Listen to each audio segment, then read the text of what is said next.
Mirëmbrëma, të nderuar nën kryetar, të nderuar këshilltar, përfaqësues të administratës, përfaqësues të medias, të nderuar qytetarë, kurumi domosdoshëm për fillimin e mbledhjes që është prezant në sallë, aktualisht janë 34 këshilltar nga 51, kështu që mbledhjen e këshillit e deklaroj të hapur. Reni i ditës është si më poshtë vijon, projekt vendim numër 1 për përdorimin e fondit shtesë mbi fondin e kurzuar për ndihmën ekonomike deri në 6% për muajin prill 2026. Projekt vendim numër 2 për miratimin e subjekteve që kërkojnë të njihen si posedues jo pronar dhe plan relevimet e sipërfaqeve përkatëse në zonat e zhvillimit të territorit të Bashkisë Shkodër. Pika tjetër, diskutimi jashtë rendit ditës. Kemi edhe një kërkesë për shtesë në rend të ditës, projekt vendim për një ndryshim në VKB numër 35 datë 34/2026 për miratimin e kërkesës së Bashkisë Shkodër së bashku me dokumentacionin tekniko-ligjor për akordimin e ndihmës financiare për familjen e Shpresa Dhamca, banesa e cilës është dëmtuar nga zjarri. Përpara se të kalojmë në miratimin e rendit ditës, ka dikush diçka? Po, zoti Bianco. Përshëndetje. Në fakt kemi komunikuar edhe nëpërmjet grupit të WhatsAppit, por edhe tek mbledhja e komisionit.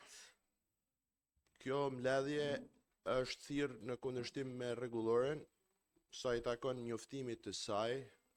Sqaroj se neni 42.3 i rregullorës së funksionimit të Këshillit Bashkiak Shkodër përcakton se njoftimi për mbledhjen bashkë me rendin e ditës dhe materialet përkatëse u dërgohet këshilltarëve jo më pak se 5 ditë punët para mbledhjes.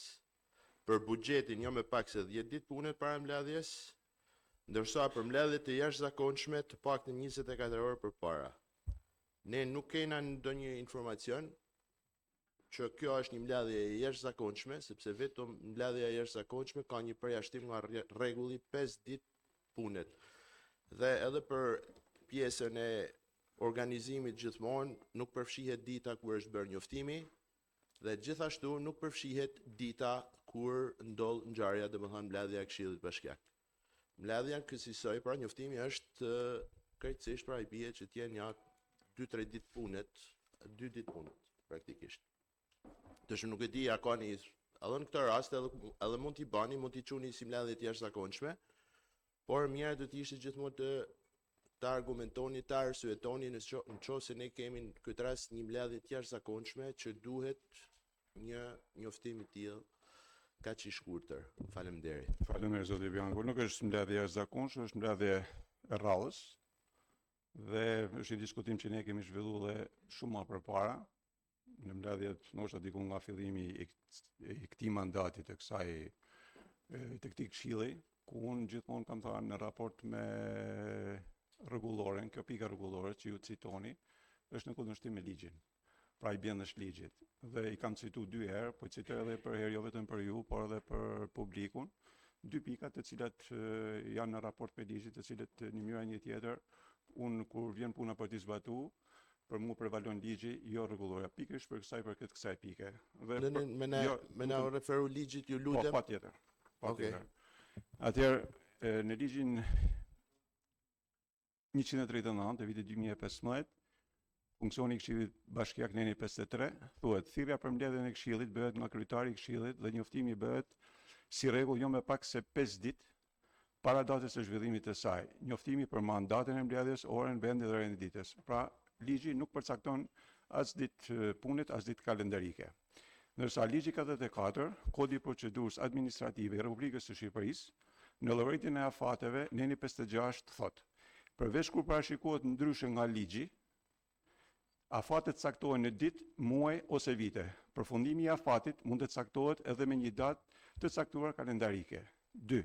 Kur afati caktohet në ditë, në llogaritjen e tij përjashtohet dita kur ka ndodhur ngjarja, nga e cila fillon dhe ec afati.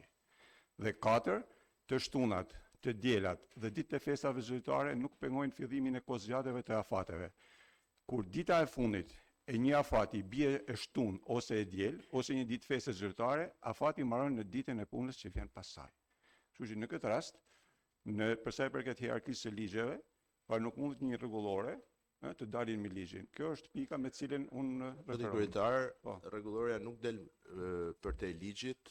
Rregulloria specifikon në mënyrë të qartë një situatë që nuk e ka rregulluar ligji, dhe për këtë shërben rregulloria. Ka Pikërisht pra, ka rregulluar ligji. situatat për këtë sepse për ndryshe pastaj ne zbatojmë drejt për drejt ligjin dhe nuk zbatojmë rregulloren.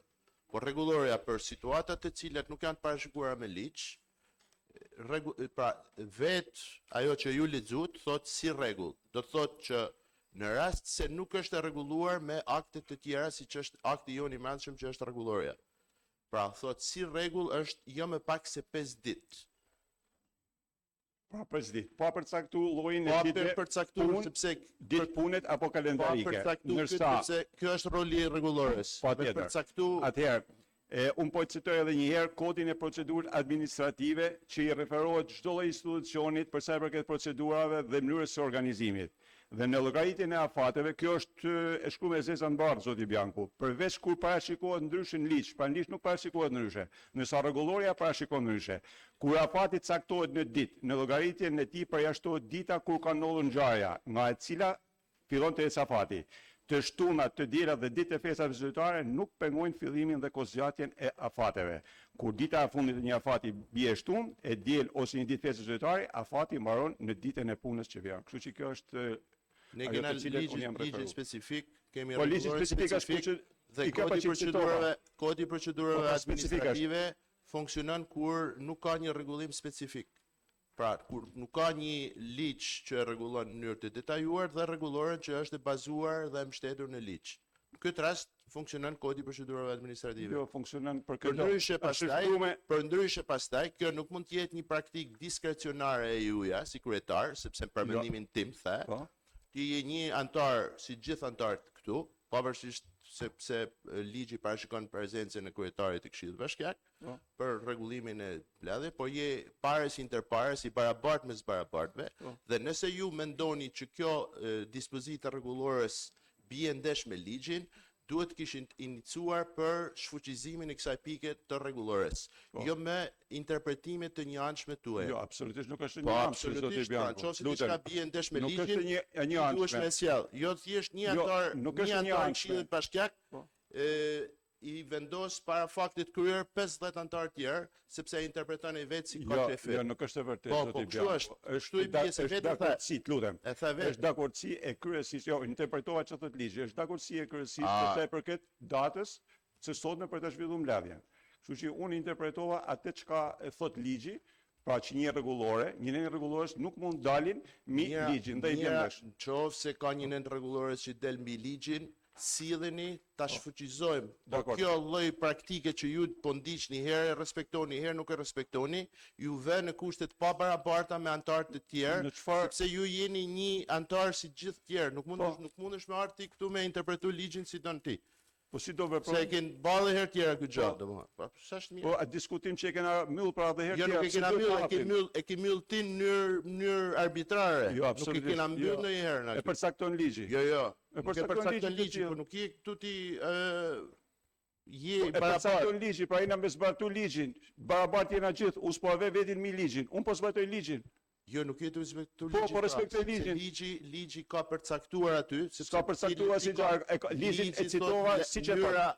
Mënyra e mbledhjes së Këshillit Bashkiak rregullohet, pra bëhet nëpërmjet rregullores. Jo. Sepse për ndryshe Jo. pastaj, Nëpërmjet ligjit, s'ka nevojë fare, Nëpërmjet ligjit. se kemi Nëpërmjet konstitucionalist ligjit. që interpreton vetë ligjin, Nëpërmjet ligjit. drejt për drejt. Përveç kur parashikohet ndryshe nga ligji, zoti Bianco. Hape dhe lexoje, lutem. Të jo nga rregulloria. Atëherë, besoj çdo antar i Këshillit Bashkiak ka ligjin e veçërisë vendore dhe rregulloren. Jo, ka Ju ligjin specifik, lutem. Kodin e procedurës administrative. Kodin e Është ligji procedurës- organik, kodi i procedurës administrative, të lutem. Po jo ma kodin e procedurës kodi i procedurës administrative për sa i përket afateve që rregullon drejt për drejt ligji dhe rregulloria, nuk hyn kodi i procedurave Po, kush administrative, hyn? Lutem. sepse ka me qindra praktika administrative. Pra, organet administrative janë të shumëllojshme, nuk është vetëm Këshilli Bashkiak. Jo, po Dhe në pra, momentin që në është këtë rast ligji jena organ veçërisë publik, vendore, organ publik, zbatohet dhe që ai është ligj. Këshilli Bashkiak. Unë zbatoj në raport me këtë gjë. Po bjerë Mirë. pra si edhe këtu në Këshillin Bashkiak, por veti nuk mundesh me sjell sepse nuk është e vërtetë që rregulloria bie ndesh me ligjin, Rregulloria është komplet në përputhje me ligjin, por bjerë ta shfuqizojmë këtë dispozit. Mirë, faleminderit për rekomandimin, Flor. Mirë, dikush tjetër diçka për sa i përket rendin e ditës nuk ka. Atëherë hedhim në votim rendin e ditës. Pro?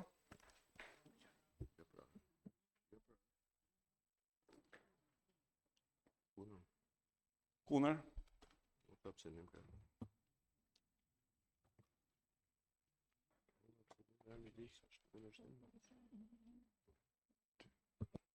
Abstenim?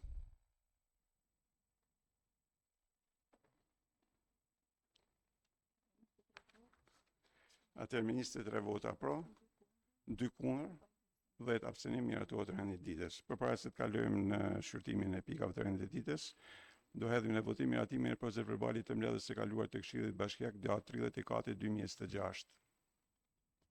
Kush është pro?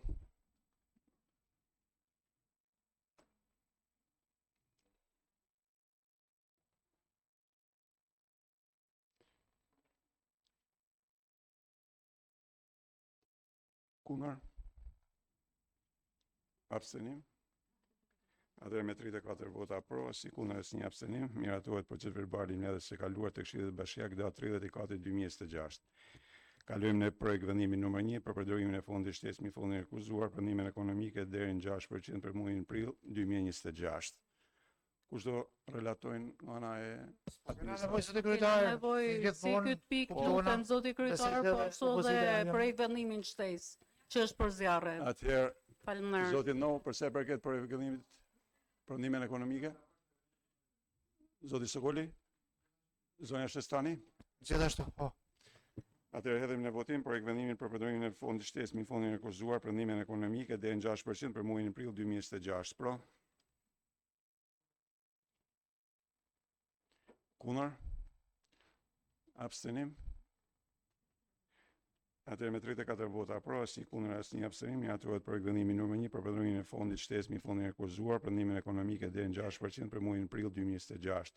Kam një ndërhyrje për sa i përket pikës shtesë në të ditë, do ta trajtojmë tash apo Ta kalojmë zoti kryetar. Lutem, po për po anësinë diskutojmë që ka. çështje vitet për emergjencë. Do ta trajtojmë tash apo në fund Jo. si keni?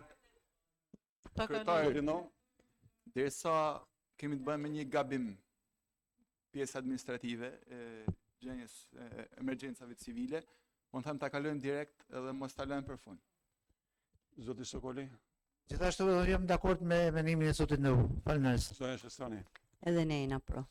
Atëherë hedhim në votim projekt vendimin për një ndryshim në VKB numër 35 datë 34/2026 për miratimin e kërkesës së Bashkisë Shkodrës së bashku me dokumentacionin tekniko-ligjor për akordimin e ndihmës financiare për familjen Shpresa Dhamca, banesa të cilës është dëmtuar nga zjarri. Pro?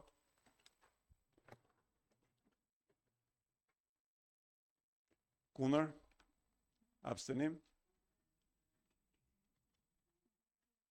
Atëherë me 34 vota pro, asnjë kundër, asnjë abstenim, miratohet projekt vendimi për një ndryshim në VKB numër 35 datë 34/2026 për miratimin e kërkesës së Bashkisë Shkodër së bashku me dokumentacionin tekniko-ligjor për akordimin e ndihmës financiare për familjen e Shpresa Dhamca, banesa të cilës është dëmtuar nga zjarri. Kalojmë tek projekt vendimi për miratimin e subjekteve që kërkojnë të njihen si posedues jo pronar dhe plan relevimit të sipërfaqeve përkatëse në zonat e zhvillimit të territorit të Bashkisë Shkodër. Fjala për drejtorin e përgjithshëm të planifikimit të zhvillimit, zotit Mikel Kapsaj. Do flitni aty. Po. I nderuar zoti kryetar, të nderuar antar Këshillit Bashkiak, nderuar administrat, po paraqesim projekt vendimi në kuadër paketës maleve për miratimin e listës së subjekteve që kërkojnë të njihen si posedues jo pronar dhe plani levimet sipërfaqet përkatëse zonat në zhvillim në territorin e Bashkisë Shkodër. Në zbatim të ligjit vetë qeverisjes vendore, ligjit paketës male, udhëzimet ministrit dhe VKM-s për miratimin, për shpalljen e disa zona me përparësi zhvillimit në Bashkinë Shkodër, të cilat janë zona theth në lysa e njësia administrative Shal, Ragam Sheldi Mazrek Shpër, njësia administrative Gurizi.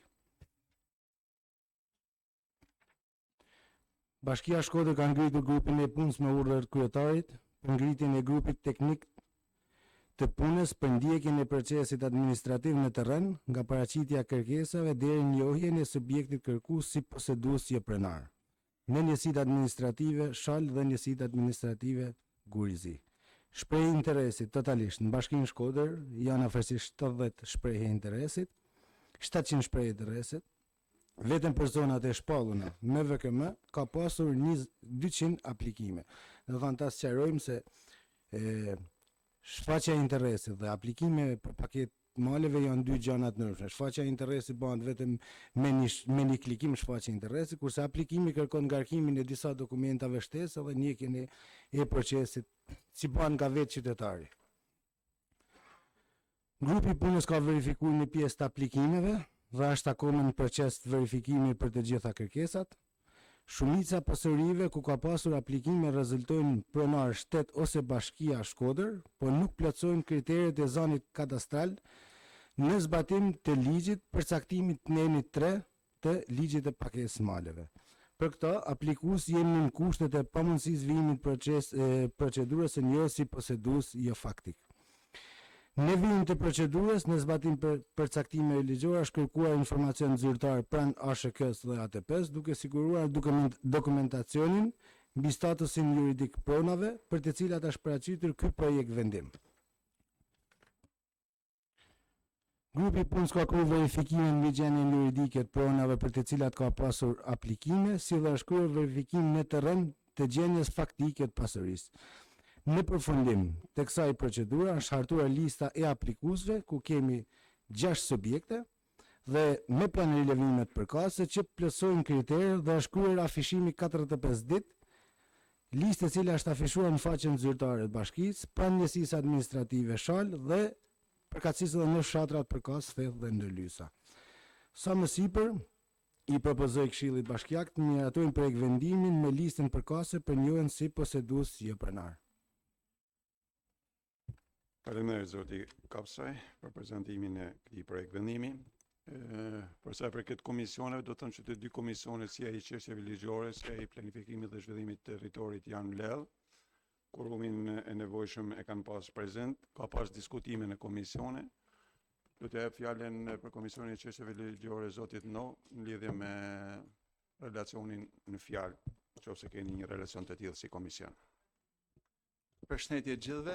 Atëherë ditën e premteme datë 15/5/2026 janë mbledhur dy komisionet në të njëjtën kohë, Komisioni për çështje ligjore dhe Komisioni i planifikimit dhe zhvillimit të territorit. Për shqyrtim e projekt vendimit numër 2 për miratimin e subjekteve që kërkojnë të njihen si posedues jo pronar dhe planlevimit dhe sipërfaqeve përkatëse në zonat e zhvillimit në territorin e Bashkisë Shkodër. Të dy komisionet kishin kurumin e nevojshëm për të marrë në shqyrtim këtë projekt vendim, ku prezent ishin edhe përfaqësues nga administrata e Drejtorisë së Planifikimit dhe Zhvillimit të Territorit të Bashkia Shkodër, së bashku me drejtuesin e kësaj drejtorie zotin Kopsaj. Pasi u njohëm me materialet e sjella nga kjo drejtori dhe gjithë fazat që ka kaluar dokumentacioni i aplikantëve, bazuar në ligjin 20/2025 për paketën e maleve, vendosëm pra me shumicë votash që projekt vendimit kalojë në mbledhjen e Këshillit Bashkiak për miratim. Faleminderit zotin No. Për sa i përket Komisionit Planifikimit dhe Zhvillimit të Territorit, kryetari zoti Imel Sokoli.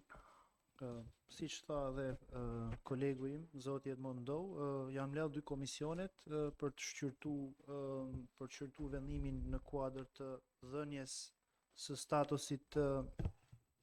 statusit të poseduesit jo pronar për sa i përket aplikimeve të ardhura pranë Këshillit Bashkiak Shkodër dhe janë miratuar pra që ky vendim të kalojë në Këshillin Bashkiak Shkodër. Por kjo është ajo për të cilën në fakt kemi edhe një përplasje, sepse kjo është edhe për procedurë, ne nuk njohim praktik të lidhur me rregulloren e Këshillit Bashkiak, në qoftë se ne do të kishim mbledh korumin dhe do të kishim votuar kundër, përsëri ky vendim nuk është në dorë të komisionit që të ketë vendimarrje të tillë pra dhe do të kalonte në mbledhjen e Këshillit Bashkisë Shkodër. Është një praktikë që është në dëm patjetër të demokracisë lokale dhe është rast unik në Shqipëri si praktikë pune. Dhe të gjitha diskutimet që ne kena bërë këtu për ardhjen e personave ose ardhjen e këshilltarëve në komisione nuk vlejnë. Sepse fakt komisionet nuk kanë asnjë vlerë. Nuk kanë asnjë vlerë sepse s'kan asnjë peshë specifike ligjore dhe udhëzuese. Është shumë e rëndësishme për ta kuptuar këtë që ne thjesht këto komisione janë thjesht formale dhe nuk kanë asnjë peshë specifike ligjore. Pra, çfarë do lloj vendimi që kishin marrë komisionet, ky vendim do të vinte në pra kryesia dhe këshilli ka në dorë që ky vendim të vinte në këshillin bashkiak duke mos i dhënë asnjë peshë specifike komisioneve. Dhe kjo është shumë e rëndë, pra nuk është një praktikë që kjo praktikë nuk përdoret në asnjë këshill bashkiak në Shqipëri. Ne jemi rast unik dhe kjo është shprehem shumë i keqardhur në fakt që kjo ndodh në Këshillin Bashkiak Shkodër ku si e tillë nuk i lehet asnjë mundësi qoftë ligjore, qoftë praktike në mënyrë që komisionet të funksionojnë në mënyrë të rregullt dhe të bëjnë atë pjesë për ta përmirësuar, për të funksionojnë si një instrument për ta përmirësuar demokracinë lokale. Faleminderit. Faleminderit zoti Sokoli. Dikush tjetër nuk ka, atëherë për anëtarëve të komisionit gjithmonë flas. Kalojmë tek pyetjet dhe diskutimin në lidhje me projekt vendimin në fjalë. Pyetjet. Po zoti Bianco. Atëherë gjatë komunikimit që patëm edhe në komision, faktikisht, diskutuam për ajo shqetësimi jem kryesor.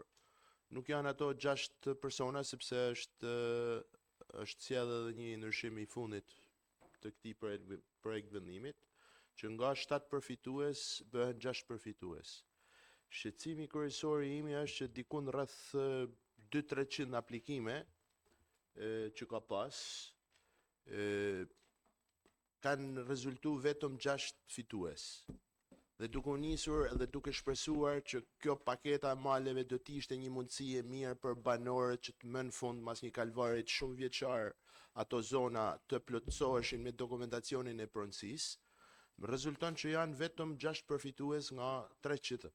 200-300, numrin e saktë mund të na thojnë zotëria, Mikeli. Ju u referuat që përjashtimi, megjithëse ne nuk kemi ndonjë informacion konkret për përjashtimin, të detajuar për arsyet e skualifikimit të këtyre banorëve, ju u referuat tek neni 3 i ligjit. Fakt jam konsultu paksa me ligjin dhe nuk më rezulton tek neni 3 i ligjit, nëse mund t'i referohesh. Nuk e di a keni ligjin përpara ose mund ta gjeni në variant elektronik. Ju lutem ma gjeni këtë pikën që i penalizon këto banor të cilët sot nuk janë këtu në kuptimin që dokumentacioni i tyre nuk ka ardhur për miratim në Këshillin e Bashkiak. Faleminderit. Faleminderit zoti Bianco. Zoti Kapse. Unë citova dhe masi për janë bërë afërsisht 200 aplikime. Edhe nga 200 aplikime janë punu me paka shumë 50% rasteve. Disa i kena ne për institucioni, presim përgjigje për ATP-s edhe kadasters për statusin juridik. Por, arsyeja pse janë përjashtu një pjesë e aplikimeve, sepse simas statusit juridik janë prona që figurojnë toka ar ose trull. Se për shkak edhe të legalizimeve që janë bë para një vitit të thellë, ku janë marrë afërsisht 200 sa tapia,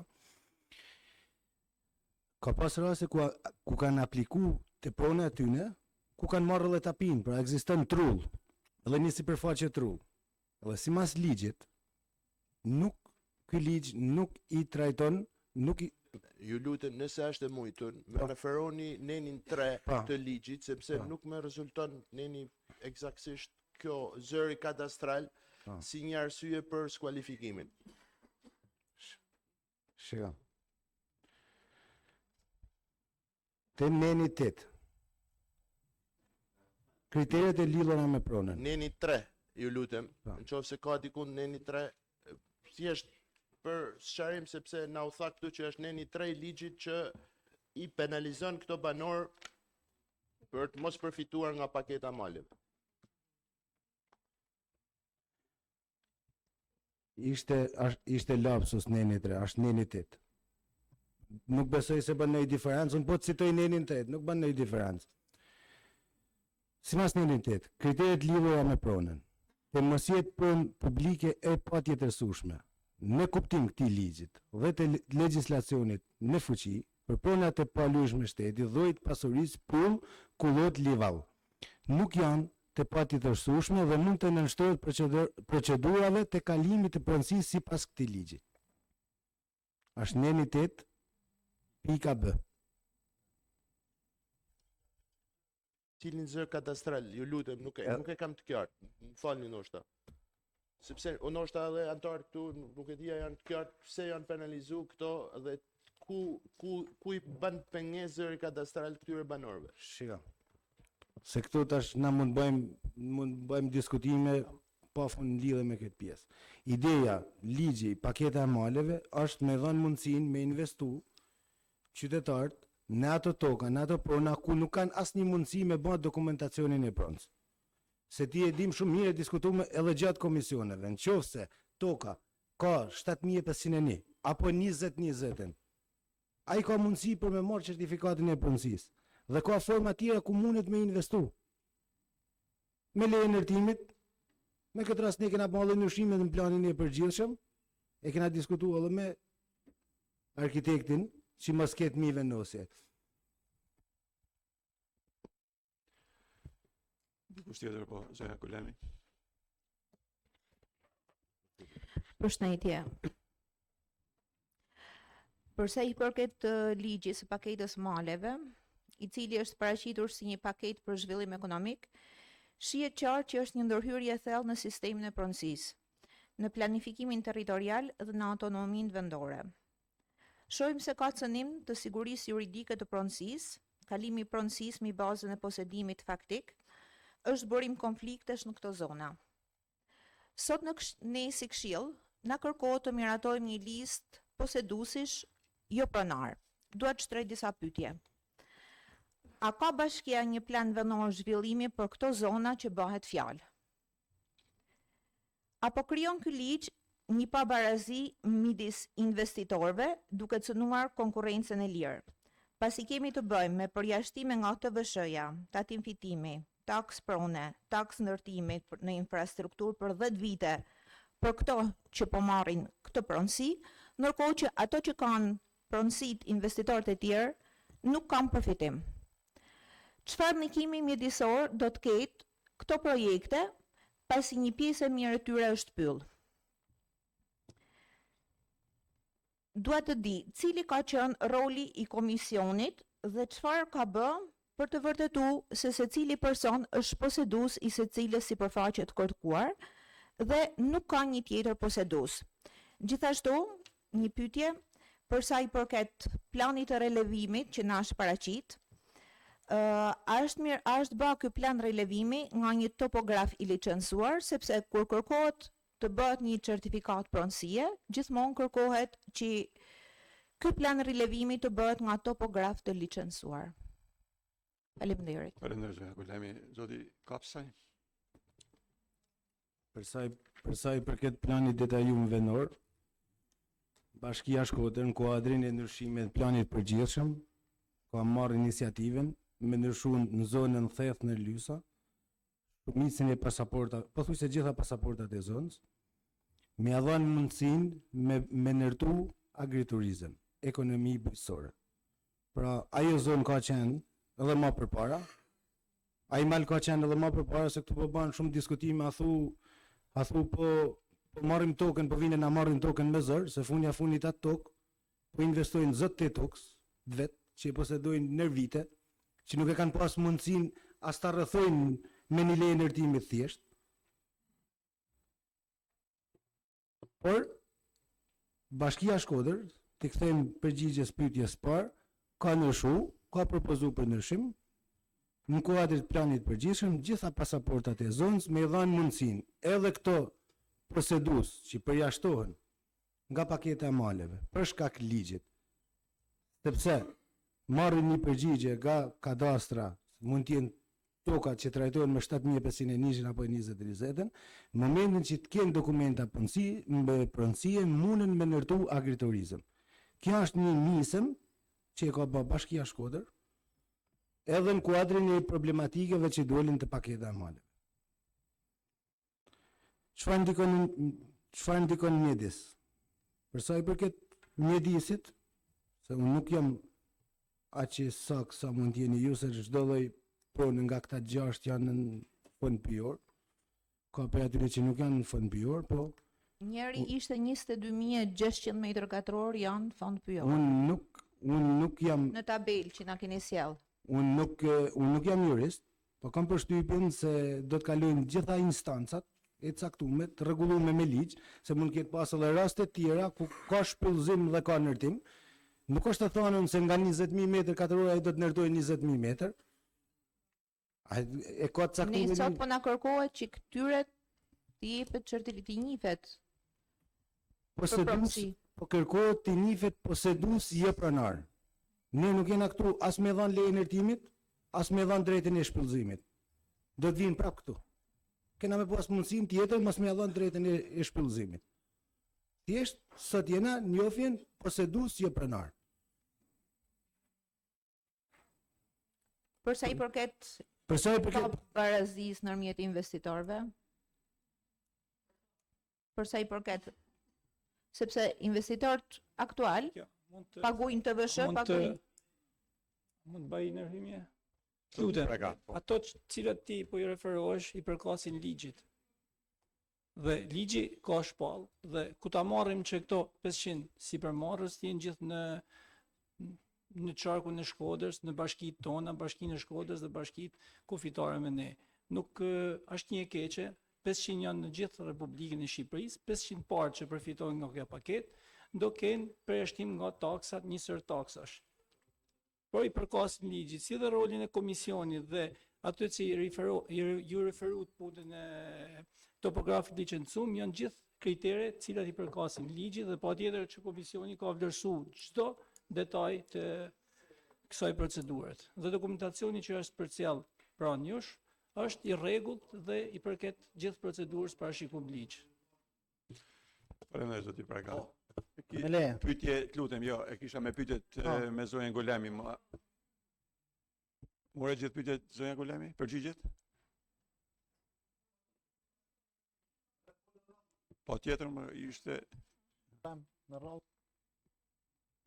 edhe një herë lutem zonja Golemi.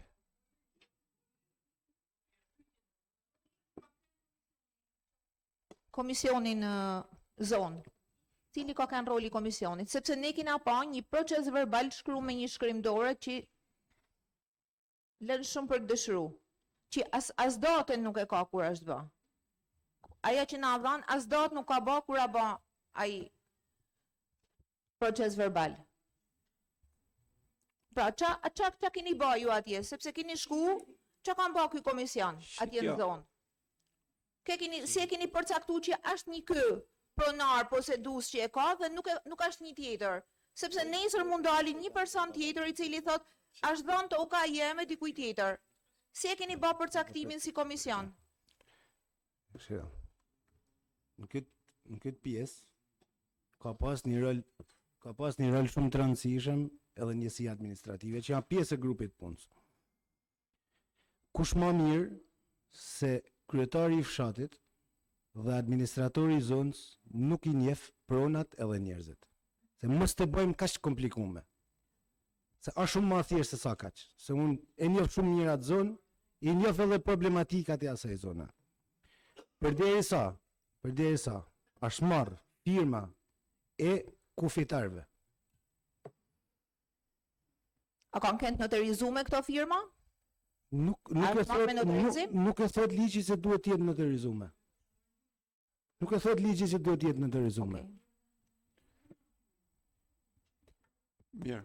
Është vërtetim Kryetar, mas bana bajat, a shtym për sot i muj këtë pikë të një ditë se shaf se më duket, alle ju një cikleta. Jo, nuk është për ciklet, lutem, faleminderit. A shtym për muj tjetër. Nuk ka si dhe cikleti, jo, nuk ka pse të shtyhet. Alla ata ca kanë pritë dhe s'kan me pritë edhe. Jo, atë të lutem. I kam dhënë fjalën zotit Shkjav, lutem, zoti Shkjav. Përshëndetje. Na jena në hall me dhon edhe me marr. Këtu. Ata deri se I kanë tokat e veta, dëm baba dëm, ata I gëzoshin, sepse me ligj, e me kanu, e me qatë dojnë këshilltarët, nuk mundet fshatari me shku me hitë fshatari tjetër. Pra ndaj, I diskutojmë këtë, shqyqyr që I goharë dita me I gëzu pronat e gjyshave, stërgjyshave, mos ta diskutojmë, ta votojmë tonë, sepse nuk është mirën e qytetit. Po është mirën e qytetit sepse marrin pronat e babave, e gjyshave, stërgjyshave. Që që unë kam mendimin që ta votojmë e gëzoshin, sepse punë e mirë bëhat e punë. Faleminderit zoti Shkjav, zoti Sokoli. Nërë zoti sekretar, nërë kolegë. I kam dhënë Gjek Sokolit, lutem. Okej. Hajtë Sokol për Sokol. Atëherë, për idenë dhe menimin e grupit tonë është një ndër pikat më të rëndësishme dhe shqyqyr që ne erdhi mundësia që këta banor me kes probleme në vitet të vi dita që të marrin ata që ju tokon. Kanë apliku, thot drejtori, 200 aplikus, kanë fitu 7, një ashtërhje kanë ngel 6. Pra është risi për ne si këshill që ne do t'ju japim një drejt jeshile, një votim barim, se si që tha drejtori, na nuk venosim pikin me hi, ose janë zmledh 2 palë komisionesh dhe kanë venos në lidhje me këtë pikë shumë të rëndësishme, ne nuk e dim se ta diskutojmë, ose pse ti penalizojmë ata 6 familjarë, 6 ma mirë me thanë biznesmen që japin jo vetëm Shkodrës, po krejt qarku Shkodrë, besoj se do t'jenë drejt jeshile dhe për bashkite e tjera qarku tonë, prandaj nuk kena pse ta zgjasim kaq tepër, ta kalojmë votim edhe besoj se... Faleminderit zoti Sokoli, do kalojmë gjithë procedurën, zonja Duhani. Unë kisha vetëm një puntualizim të vogël. Paketa maleve është një ligj tashmë i miratum në Parlamentin Shqiptar. Ne jena pushteti lokal. Ajo është gjë faktike, është e kryme, nuk e kuptoj pse po vazhdojmë e diskutojmë. Në qoftë se është në linjë me rregullat dhe përcaktimet që vendos ligji I paketës maleve, është diçka kohë që ne vazhdojmë dhe diskutojmë sa për muhabet. Pastaj, po t'jetë puna me diskutu për diçka konkrete. Opozita mund të kishte diskutu për tokat në rjoll, por këtyne jena të jallon toka që I përkasin, si që tha dhe zoti Shkjau dhe zoti Gjeka, që janë pronat e stërgjyshave tëne. Po t'ishte me diskutu, opozita diskutote për tokat në rjoll. Faleminderit zonja Duhani, zoti Sokoli. Faleminderit. Spari 2 pyetje. Pyetja parë, nga këto raste që ne po shqyrtojmë sa nga këto raste janë flas aktualisht kompetence bashkisë apo pronat bashkisë, asetet bashkisë, është pyetja parë. Sepse ky informacion ne nuk na ka ardhur në mbledhjen në paktën në dokumentin që ne disponojmë dhe është I pa plot si informacion. Dhe pyetja tjetër është çfarë parashikon si plani ekzistues apo si edhe plani I rishikuar I përgjithshëm I bashkisë Shkodër në këto 6 raste, pra cilat janë parametrat e zhvillimit që parashikohen, ose në rastin e rishikimit që do vi në Këshillin Bashkiak, apo edhe aktualisht çfarë parashikon plani për 6 raste, çfarë parametra zhvillimit parashikon. Ju lutem edhe pra të 2 pyetjet të shqyrtohen nga relatorët. Faleminderit. Lutem kush do përgjigjet nga administrata. Zoti Preka. Atëherë, të 6 rastet janë prona të bashkisë Shkodër. Okej. Dhe përsa I përket planit, çfarë parashikon plani I bashkisë, duhet I referoni ligjit, dhe ligji parashikon që janë hapa në kuadër të paketës maleve, janë hapa që ndërmerren nga bashkia bazuar në ligj. Dhe sot jena në fazën e dytë pas miratimit të zonës me zhvillim me përparësi zhvillimit. Sot jena në përcaktimin e pronar e poseduesve jo pronar. Dhe pastaj gjithë kriteret për ndërtim dhe kontratat e kalimit të këtyre të pronësisë është hap faza e tretë që do ndiqet nga Ministria e Zhvillimit nga Ministria përkatëse. Pra, në sot nuk jena për të dhënë as leje, as për të përcaktuar zhvillimin, por jena për të dhënë këtyre 6 familjarëve që posedojnë tokat e tyre, por realisht në bazë ligjeve në fuqi në territorin e Republikës së Shqipërisë nuk mund të jenë pajisur me akte pronësie, pasi bëhet fjalë që janë pyje, kollota dhe nuk janë pajisur me AMTP. Dhe vetmja mënyrë që shteti shqiptar dhe qeveria shqiptare ka dhënë një mundësi për t'i zhvilluar dhe për t'i poseduar këtë toka është në bazë të këtij ligji. Dhe sot jena këtë kjo pikë e ligjit dhe nuk jena as për të përcaktuar çfarë parashikon zhvillimin, sepse kompetencia është KKTU-ja për lejet dhe procedurën sikur e keni pa në ligj vazhdon tek ato. Ndërsa për pronat patjetër që janë pronat bashkisë, sepse i referohen në zonave të kadastrat që janë pronë e inventarëve të bashkisë. Për sa i përket planit, edhe një herë, pra çfarë parashikon plani në këto zona? Ky është pyetja, nuk du interpretim mbi planin dhe llojin e vendimit që po marrim sot. Nëse don çfarë parashikon plani në këto nuk jena zona? sot për çfarë parashikon plani në këto zona, ti sot je për të përcaktuar, jo, nuk je nuk e referohet asaj. Këtë duhet di publiku nga ju. Po kuptojnë çfarë kërkon nga publiku, por duhet kuptosh se sot je për diçka komplet tjetër. Nuk është tjetër se lidhen të dyja bashkë. Jo, nuk bashkë lidhen këto sepse i kërkojnë, i kalojnë tjera kuj ato kompetenca, edhe të jetin shumë mirë. Sot jena për të përcaktuar këto gjashtë familjar, a janë posedues apo jo të këtyre pronave.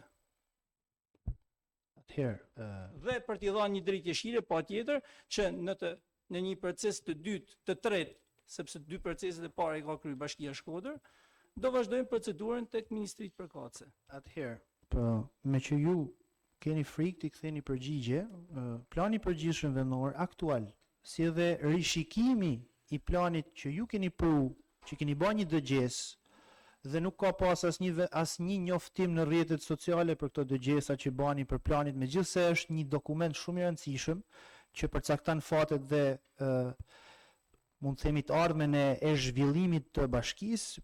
Thjesht postoni nga 3 foto për të ngul një gosht, ndërkohë për planin e përgjithshëm vendor nuk postoni asnjë lajmërim, por kjo është diskutim tjetër, do të vim edhe te ky diskutim. A ka mundësi të kthehen atë qendra e muhabetit? Zonja Duhani të flasim edhe Jo, fare, do të thoni nuk keni problem kohë.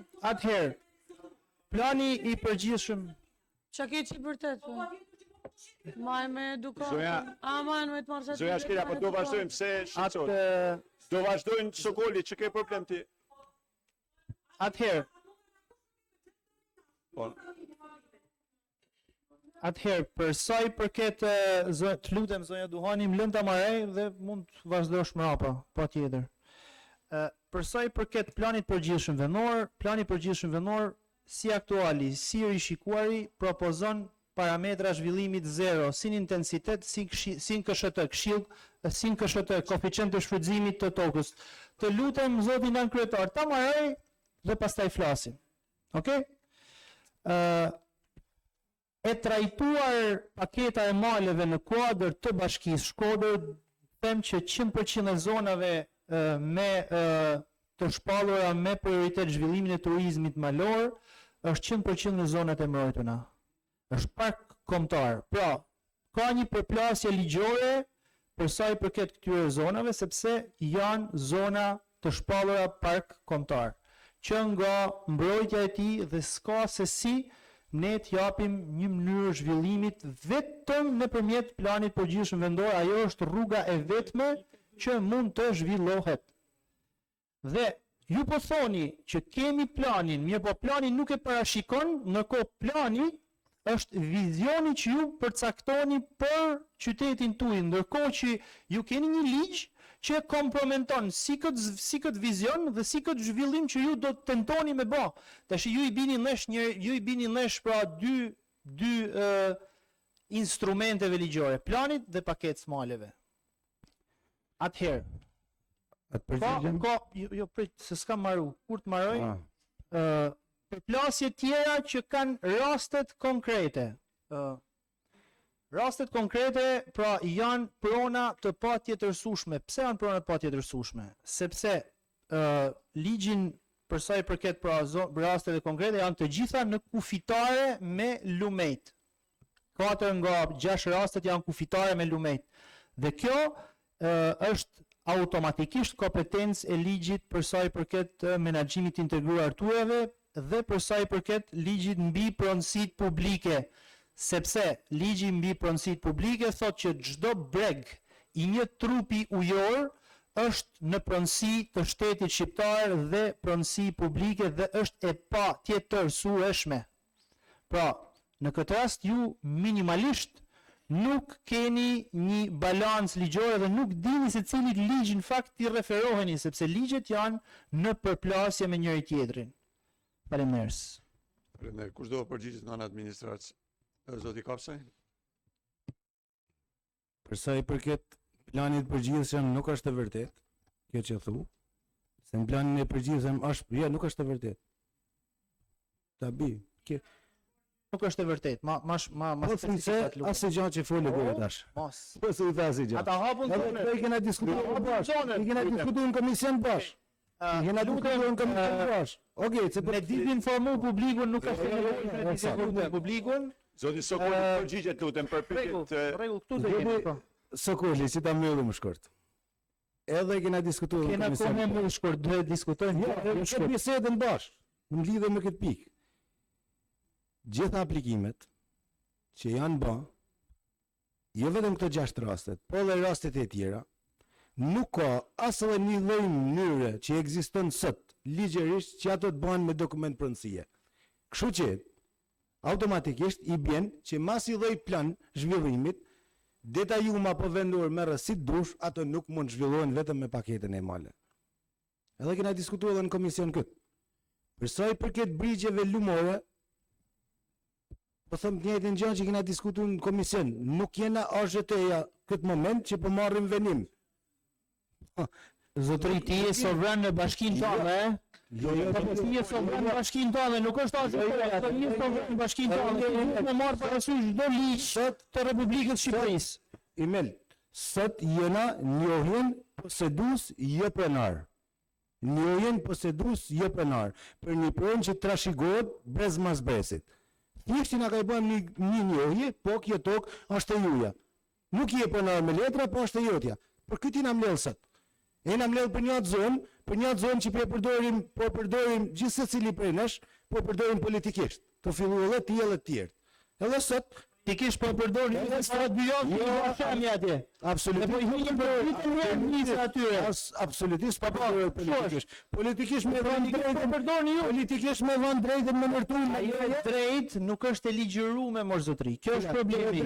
Po kjo e drejtë nuk është e ligjëruar, kjo është në kundërshtim me ligjet dhe me kushtetutën e Shqipërisë dhe ky është problemi që po i hini dy herë njëse atij popullit të thethit atje. Po i himin hisë popullit thethit, me dhënë drejtën me ndërtu në tokën e tij trashëguar me brez mas brezit, këtë po i himin hisë. Nuk më duket as pak normale, domethënë unë kisha dhënë drejtën kjo se në këta 6 rastet mund të jetë një huj, jo venali, jo banor i thethit, mund të jetë një investitor i huj që dën me ndërtu, ty t'jap drejt. Po banorët vetë, me lekët e tyre, kursimin në emigrim, ose njerëz që kthehen nga emigrimi, me investuin pronat e gjyshave të tyre, dhe thos është e drejtë, mos më duket normale. Që ose na kena zbatu të diskutuar të shi punë politike e punë. Kjo muhabet këtë që do bëjë drejtori më të di. Ai gjë sa është pronë tia ta diskutojmë tamam nuk ato muhabet këtë ky. I do të gjatë muhabet politik. Ky nuk ka punë politike, t'ja punë hallëgjish.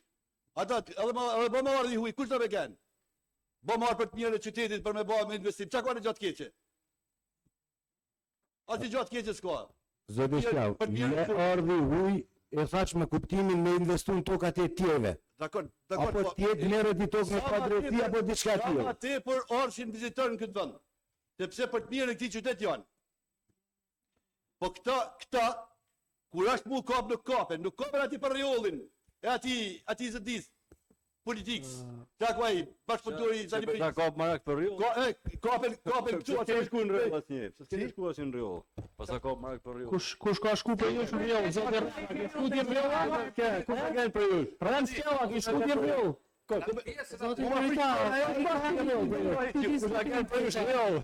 Zoti kryetar, pa i kanë këtë Ju lutem, i kam dhënë fjalën zonjës Shestani. Jo, se kam marrë fjallën në lojë. Se ke marrë. Se kam marrë.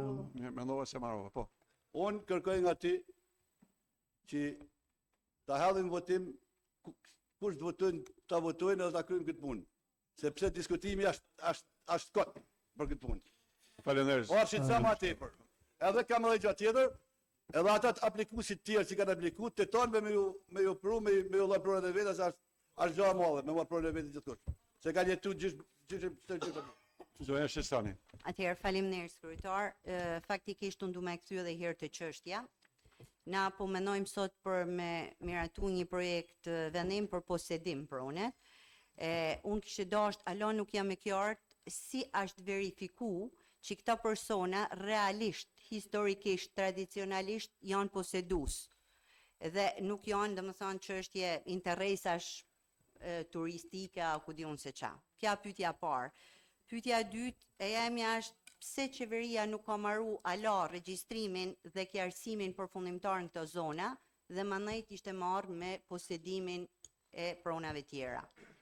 Një tjetër, kush na garanton ne që nuk krijohen konflikte të reja juridike në zonën e Thetit. Dhe e fundit që kisha dashur përgjigje është a ka bashkia kapacitete reale me monitoru këto sipërfaqe në të ardhmen. Faleminderit. Kush do përgjigjet nga ana e bashkisë?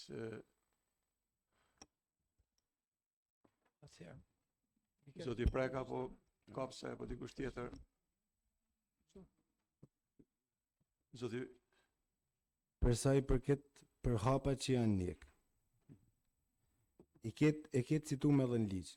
Procedurat, se ne, do më dhanë, jena një pozicion ku rol shumë të rëndësishëm e merr administratori, kryetari i fshatit edhe banorët. Se për vetë faktin se si do ta vërtetosh se kjo tokë është e banorit jo e dikujt tjetër. Dhe pranaj, edhe në dokumenta që ne i kena për secilin rast, edhe mund t'ja vëmë në dispozicion, janë marrë vërtetime nga kufitarët, nga kryetari i fshatit, nga kryetari i njësisë që e vërteton kjo sipërfaqe e pretenduar që ka aplikuar në paketë male i përket vetë personit dhe për 45 ditë afishim nuk ka pas asnjë pretendim. Një rastin e parë dhe parashikon edhe ligji. Në rastin që ka pretendime përjashtohet nga paketa e maleve. Për mu është model shumë i thjeshtë për mu zgjidh, sepse është gjë që e zgjidh vetë komuniteti. Për këto 6 raste ka 2 muaj që flitet në zonë. Që domethënë t'ia japun sigurinë se këto 6 raste nuk kanë probleme. Sikur kishin pas probleme, e kishin marrë vesh edhe ju për këtu në qytet. Jo ma në Thet apo në Lys. Kështu që për këtë pjesë rrini shumë qetë. Këto janë tokat e tyre. Marrëveshje verbale më burr. Atëherë, marrëveshje ligjore. Atëherë, na e vërtet që i kena pa dosjet dhe dosjet janë disa, domethënë kanë deklarata që është i njëjti shkrim për të 6 personat, ku ato deklarojnë vetë dhe thonë njëni në rastet është për shembull që unë më i mend, posedoj prej 10 vjetëve këtë tokë. Kush është garancia? Kryetari i fshatit vete mund të ketë firmë, kërkush tjetër nuk kam pa kërkun as kufitar, as diçka në ato dosje që na në vend dispozicion. Anke ose dokumentacioni nuk është i plot që na ka ardha tjetër histori. Plus që unë e kam diskutuar dhe mbledhje kryesiet. Aty proces verbalet janë të marrëtuna prej të njëjtit person. Dikush e ka emrin, dikush se ka emrin e tjerë e tjerë. Pra, çysh këtu na kena mangësi. Plus që është ajo gjëja tjetër, pse nuk pajisen ato me leje i herë, ato që janë banor, pse nuk bëhet regjistrimi dhe certifikimi i atyne që janë, mandej na të kalojmë te prona shtet. Na jena sot në konflikte, sepse dikush thot edhe gjyshi jem ka pas agrajat atje, ose ka pas një zonë pyjore, a mjafton kja?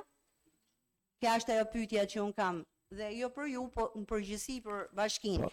Dhe sa jena të zot në nesër, në kjo se ka me pas mi vendosje, sa jena të zot në nesër, në kjo se kena Jena të nxit disa konflikte të reja, ty e di që thejte është një zonë shumë e nxehtë, dhe pikërisht tash e mori vëmendje dhe më shumë për turizmit. Faleminderit. Për këtë arsye, ligji, profesori e kupton shumë mirë. Ligji është aq i thjeshtë edhe ta përjashton mundësinë e mijëvendosjes. Se po kthehen atë mijëvendosja, garancia. Shprehimisht thot, nuk trajtohet pronat që trajtohen me AMTP apo 20-20. Edhe një aty është mijëvendosja. Masane qatë keq e ka në qoftë se ndodhin dy gjëra paralelisht. Bëhet edhe regjistrimi i pronave, të ecet edhe me paketën e maleve, apo nuk ban. Ka ndonjë problem? Regjistru aty në që janë aty. Edhe janë aty dhënë. Aty janë edhe këta nuk është teknikim po jashtë. Aty janë edhe këta tjerë. Ky është mendimi juaj, Maran. Mirë, zonja Shketa. Un kam aty pyetjen tjetër pra, a kena kapacitete na nesër mi monitoru këta sipërfaqe që janë aty dhënë, na si bashki? Nuk ka lidhje me monitoru bashkia. Sot, unë sigur, ja thash edhe pak më përpara, ashtu mbyll faza e dytë, ku përcaktohet poseduesit jo pronar. Parashikum ligj, gjithë procedura verbal, gjithë procedura është e parashikuar krejt në ligj, dhe dokumentacioni që kam pas për të përcjell është minimal. Biles në rast thot edhe pa nëse nuk plotësohen ato 4 dokumentacione, mund të bëhet edhe vetë deklarim dhe bëhet afishim. Procedurë cila është një nga grupi përkatës. Ndërsa pjesa vazhduese, monitorimi, lejet dhe fakti që i referohet a ka zhvillim apo s'ka zhvillim, është në kreun e tretë në 11 dhe në vazhdim. Për zbardhjen dhe pastaj dhe ka procedura krejt të sakta dhe për vazhdimin e procedurës deri në marrjen e lejet ndërtimi dhe zhvillimin e pronësisë. Ne sot nuk janë aty avon pronësinë. Pronësinë e marrin vetëm në momentin që të mbarojnë ndërtimi dhe lutem. A kena në një plan të detajum sot për thethin, cilat janë zonat, cilat janë zonat që kanë pronar, na pa pas një plan për këtë shtëpi, pa pas një plan për këtë shtëpi, normalisht do na me hime me do 2 copa që paketa maleve ka një objektiv komplet tjetër. Qytetarët, banorët në atë zonë, nuk pavarësisht se kanë pas edhe sipërfaqe pyjore, në pronësinë e tyne, nuk mund ta marrin bazë ligjit, bazë 7501, se skualifikon në mënyrë automatike. Dhe në këtë mënyrë është gjetë zgjidhja që atyne të jepet mundësia për të marrë pronësinë dhe për ta zhvilluar sipërfaqe. Nuk ka lidhje 7501 20-20 me këtë që bëhet sot. 20-20 përjashton pyje kullota, 7000 ndërsa paketa maleve përfshin pyje kullota dhe jep drejt atyre që i posedojnë këto toka që t'i zhvillojnë. Sot po japim vetëm posedimin. Po çështë posedimi me mi baza vullnetare. Nuk është bazë vullnetare, jo, nuk është bazë vullnetare.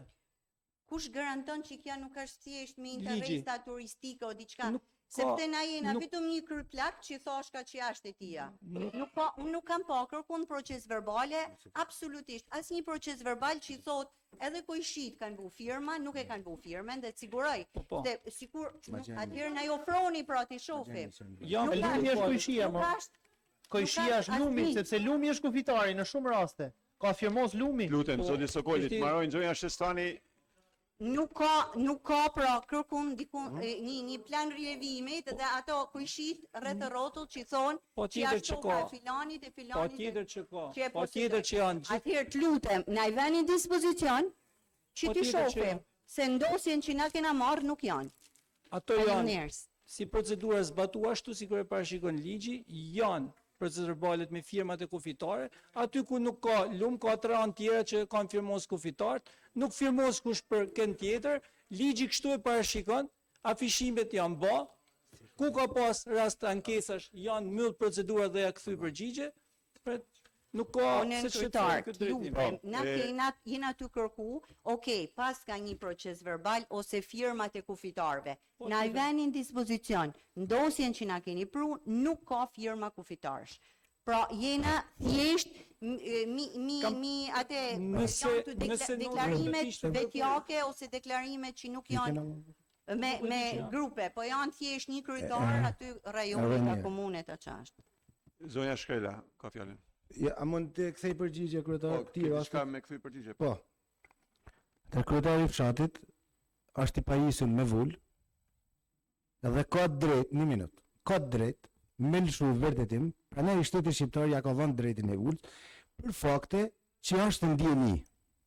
Dhe unë ju vend dispozicion 6 rastet. O drejtor, lutem. Bamë shumë hipotek Shkodër për eksperiencet të kërkon firmën e kufitarëve. Dhe pos ta voni firmën Kojshia, edhe pse je i 150 vjet, në atë vend ty nuk ta nep kërkush lejen, nuk ta nep kërkush certifikatin, të lutem. Prandaj në këto mjafto ka kryetari i rajonit me thonë që unë jetoj tek ja zona. A ka mundësi me më se nuk mund flasa shpejt sa ti. Çdo lloj rastit, në 6 rastet, janë me firma kufitars, me vull kryeplakut, me vull administratorit, edhe është çdo gjë 100% transparente. Me licencat e topografe që ma kini kërku në komisione, domethënë na po bëjmë këtu një debat si njerëzit që na ju duket sikur na s'dona me avllon tokat e tyne. Ne javëm. Çdo lloj gjëje.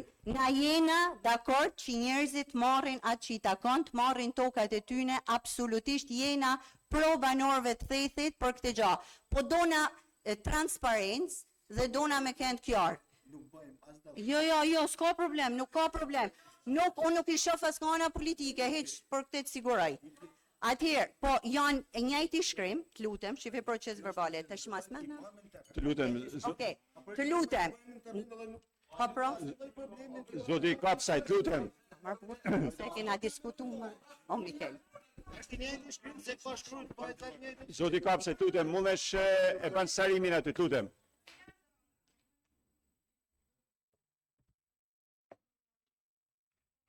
Mirë, zonja Shkrela ka fjalën.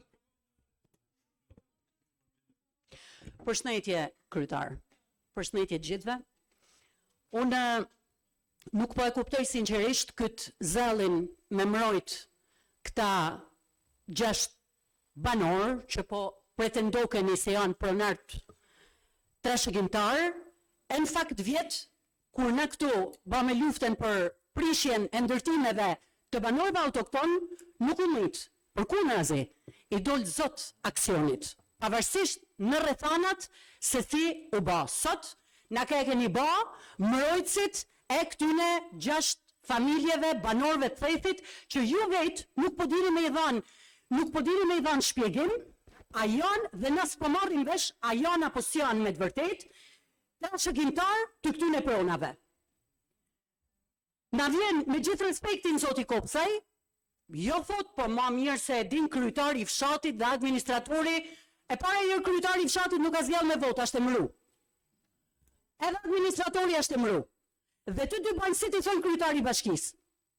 Kështu që qysh me këtë pretendim që keni ju, vjen poshtë. Bini një proces verbal, po mirë këto proces verbalet ju që jeni kaq të rregullt, këto proces verbalet, se si keni vu këto me i bashkangjit projekt vendimi që na keni pru. Po vjen sot zoti Kopsaj edhe i paraqet kryetares grupit, shife se si ashtë. Edhe aty një firmë, thot aja, i njëri ka firmos. Dhe e bani të ligjërum ju këtë. Po pse vetëm këta 6 familjet në pas kanë probleme me pronat atje? Po pse nuk jeni që ju që keni kaq dashamirës me i kthy pronën thethjanëve?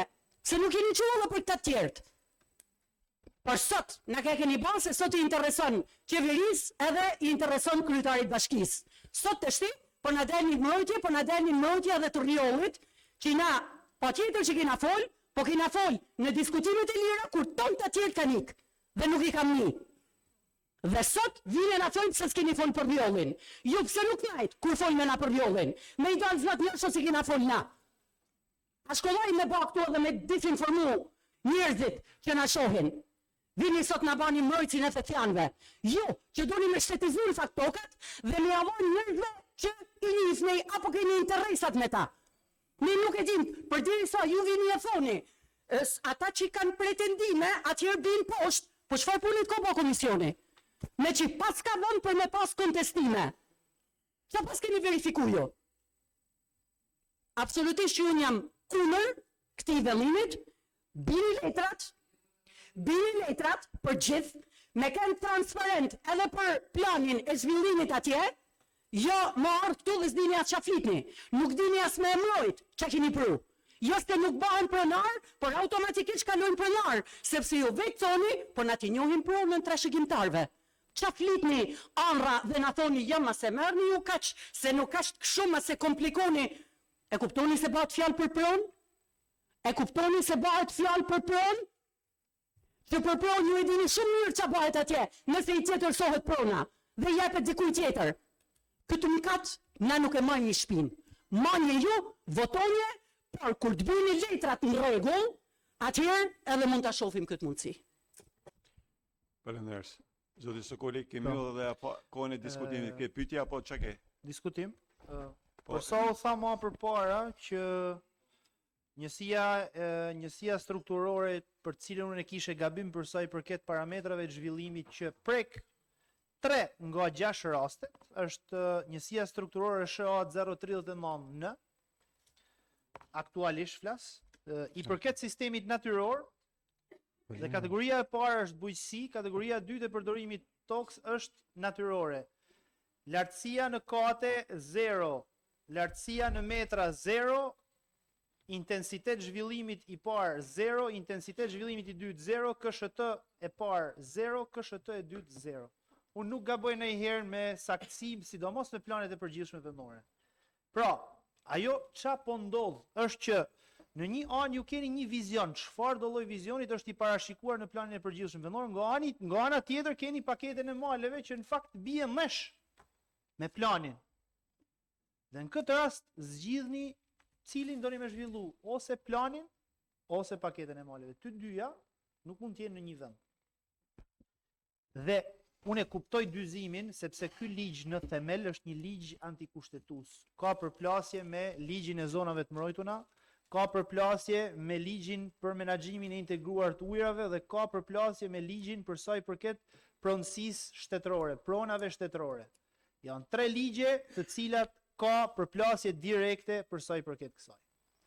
Dhe nga njëra anë unë e mirë kuptoj mundësinë për t'i dhënë një zgjidhje pronarëve të thethit, zonave të thethit, por kjo zgjidhje duhet vinë patjetër nëpërmjet mënyrës së zhvillimit të planit përgjithshëm vendor, duke i dhënë mundësinë me zhvillu pronat e tyre dhe duke i dhënë mundësinë me certifiku pronat e tyre. Keni filluar një proces, pse si futni, pse vazhdoni ose pse nuk kërkoni nga qeveria që këto prona të regjistrohen në emër të pranarëve të thethit. E keni filluar procesin, keni bërë propagandë për këtë punë, për me fillu procesin e regjistrimit pronave lart e poshtë, ndërkohë nuk na rezulto ka kështu, na rezulto ka ndrysh. Dhe doni me bë një projekt spin-off komplet nga ana tjetër, e cila kompromenton vizionin si të zonës, naturalitetin e zonës, apo edhe vizionin që ka bashkia për thethin. Kjo do t'ju kthehet në bumerang. E keni prej në besë i herë banorët e thethit, në qoftë se doni mi prej në besë, vazhdoni.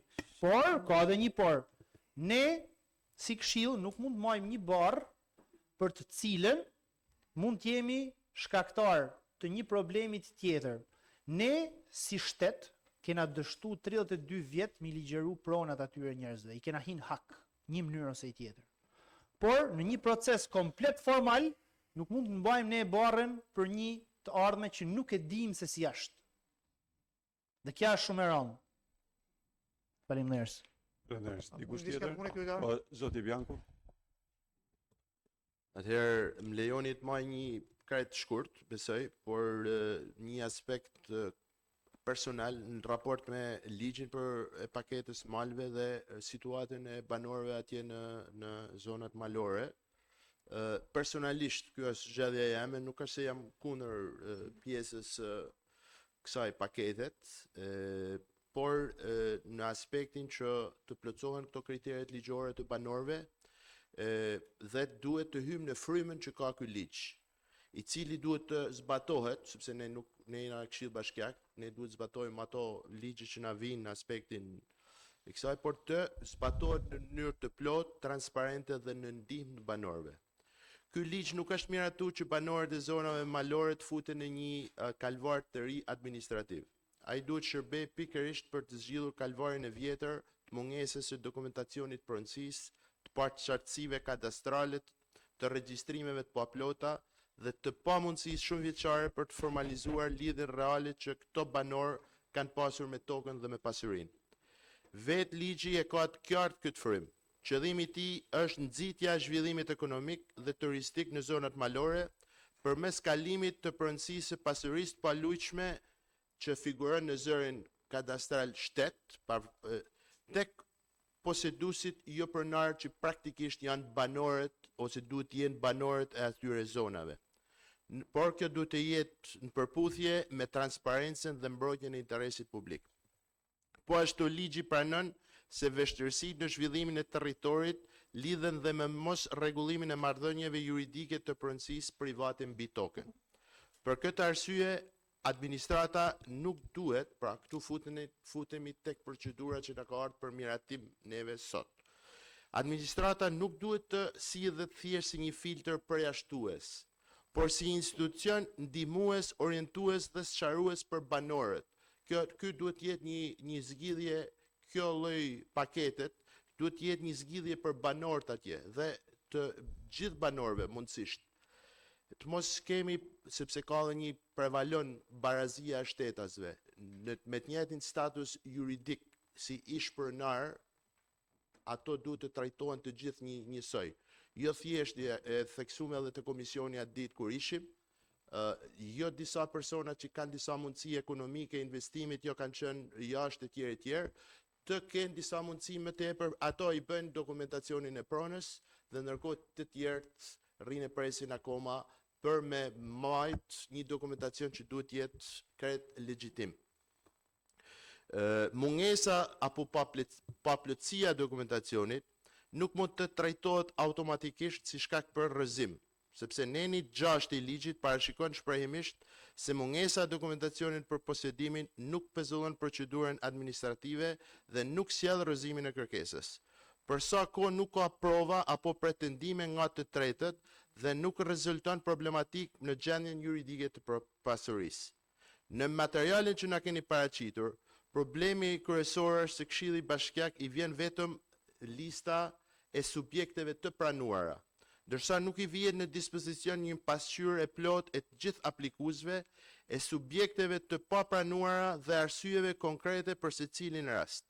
Në relacion thuhet në mënyrë të përgjithshme se një pjesë e aplikimeve nuk plotësojnë kriterin e zërit kadastral, siç thash edhe tek pyetja që bëra, por që nuk ishte e plot pjesa e përgjigjes, por nuk jepet arsyetim individual i qartë dhe i verifikueshëm për çdo aplikues. Kjo është problematike për disa arsye. Spari, siç e thamë në fakt, neni 3 i ligjit nuk është dispozit për skualifikimin mbi bazën e zërit kadastral. Ai përkufizon se kush konsiderohet posedues jo pronar, personi që ka ushtruar posedim të vazhdueshëm e të pandërprerët për të paktën 10 vjet mbi pasurinë shtetërore ose që provon lidhjen me pasurinë dhe kërkon ta zhvillojë atë nëpërmjet investimit. Së dyti, kriteret që lidhen me pronën janë të neni 8, siç u tha. Po ky nen parashikon se sipërfaqja, pavarësisht llojit të saj, duhet të jetë pasuri shtetërore, të mos jetë pronë publike e patjetërsueshme, të mos ketë të drejta reale të tretëve, të mos jetë objekt i procedurave të tjera të fitimit të pronësisë dhe të mos ketë vendim kthimi apo kompensimi fizik për ishpronarët. Madje ligji sqaron se pyll, kullot dhe livall nuk konsiderohen të patjetërsueshme për efekt të këtij ligji. Pra zëri kadastral duhet të shihet tek pjesa e skualifikimeve. Së treti, neni 9 kërkon që kur bashkia konstaton se kushtet nuk plotësohet, subjekti t'i kthehet përgjigje duke u informuar për pamundësinë e vijimit të procedurës. Nëse vetëm një pjesë e sipërfaqes nuk plotëson kushtet, siç u tha këtu, që një pjesë nuk e plotëson kushtet, bashkia duhet i kërkojë subjektit të shprehet brenda 30 ditëve nëse pranon vijimin e procedurës vetëm për pjesën tjetër. Në këtë kontekst nuk mjafton të thuhet në mënyrë të përgjithshme se disa aplikues nuk plotësojnë kriteret. duhet të thuhet konkretisht cili aplikues nuk i plotson, për cilën pasuri, për cilën sipërfaqe, për cilin kriter ligjor, mbi bazën e të cilit dokument të ASHK-s apo ATP-s, dhe nëse i është dhënë subjektit mundësia për sqarim, plotësim apo vijim të pjesëshëm të procedurës. Kjo lidhet drejt për drejt me parimin e barazisë së shtetasve para ligjit. Kushtetuta parashikon se të gjithë janë të barabartë përpara ligjit dhe askush nuk mund të diskriminohet padrejtësisht. Nëse një banor pranohet dhe një tjetër përjashtohet, dallimi duhet të jetë objektiv, i arsyetuar, i dokumentuar dhe i kontrollueshëm. Përndryshe krijohet përshtypja një trajtimi jo të barabartë dhe të një vendimarrje jo plotësisht transparente. Për më tepër në zona si Thethi apo Lugina Shalës, ku lidhja e banorëve me tokën, kullotën, livallin, pyllin dhe trullin, shpesh është më vjetër se vetë dokumentacioni kadastral, vendimarrja duhet të jetë edhe më e kujdesshme. Nuk mund të trajtohet kjo çështje si një procedurë e zakonshme formale. Këtu kemi të bëjmë me banor që kanë jetuar, përdorur, lidhur ekonominë familjare me këtë pasuri, por që për arsye historike dhe administrative nuk kanë arrit tashmë për i 30 e sa viteve, shtoj edhe 40 e sa vite, u bëhen gati 100 vite që ato penalizohen në ato zona. Prandaj në këtë formë, projekt vendimi nuk është i plot. Këshilli Bashkiak nuk duhet të vihet përpara një vendimarrje të pjesshme, kur miraton vetëm listën e të pranuarve pa pasur të plot panoramën e aplikimeve, refuzimeve, arsyetimeve dhe njoftimeve përkatëse.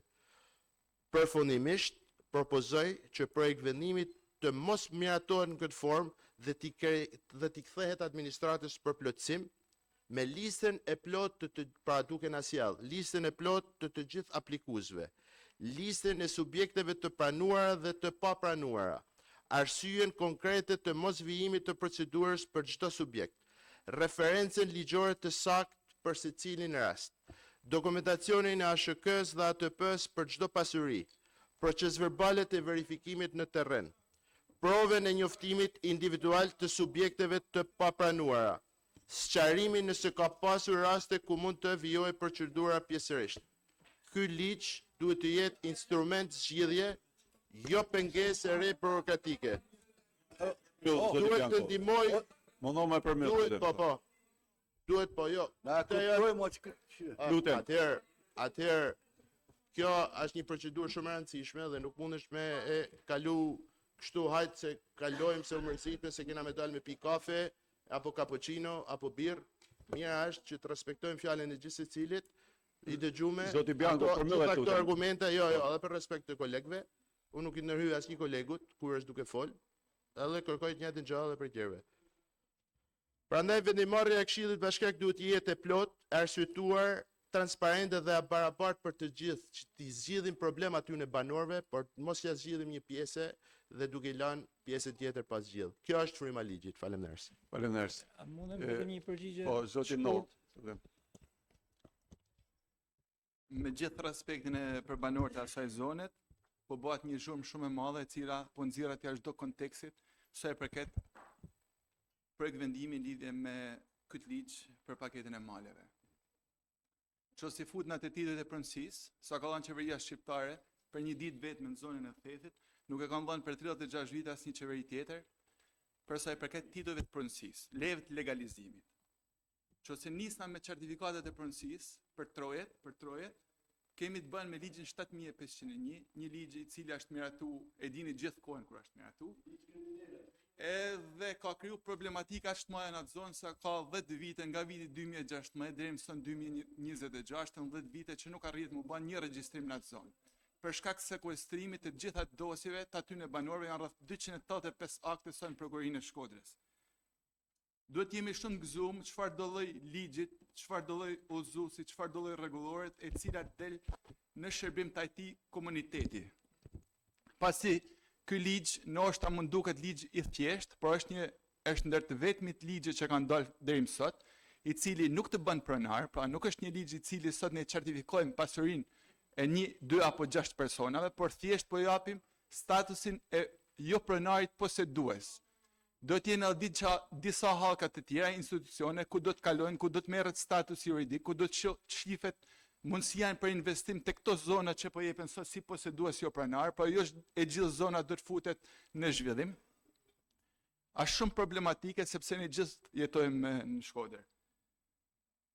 Nuk ka lidhja përfiton 1, 2, 3 apo 6. Sa e përket gjitha pikave, me shumë respekt për profesorin, ne para pak ditëve, me datë 15-30 ditë përpara, jemi mbledhur në komision, ku kemi pas prezent edhe përfaqësuesit administratës, përfaqësuesit të zyres urbanistikës bashkë me drejtorin, ku na janë vënë në dispozicion të gjitha dokumentacionin lidhe me këtë procedurë.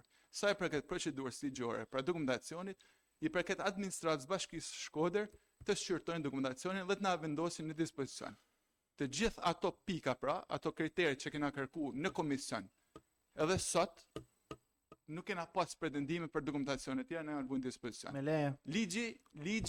Ligji është i thjesht, është shërbim qytetarëve, e sidomos banorëve të atyre zonave. Ato banorë, ne sot bëjmë thjesht kalimin e 6 aplikuesve që plotësojnë kriteret për të përfituar me paketën e maleve. Pjesa tjetër janë në shqyrtim e sipër, janë rreth 200 aplikime, jo vetëm në zonën e Thethit, janë edhe në zonën e Rragamit, në zonën e Shërdisë, në zonën e Masrekut. Nuk ka nevojë ta ngjyrosim këtë projekt vendim me shumë ngjyrë politike, unë jam i mendimit që ta kalojmë direkt për votim.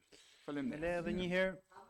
Jo, tutem. Si pjesë e komisionit, sepse si pjesë e diskutimeve. Jo, dakord, po i kam dhënë fjalën zëri Spetani Mamet, lutem. Ja, që çdo material dhe dosja ka në kryesi. Po do është vjen keq që në fjalën zëri Spetani Mamet për protokollin. Ja, na është vënë dispozicion të.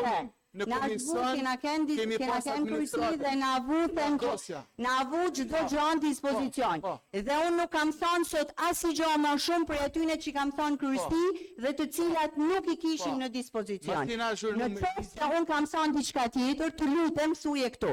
Unë kam thënë të njëjtin gjë.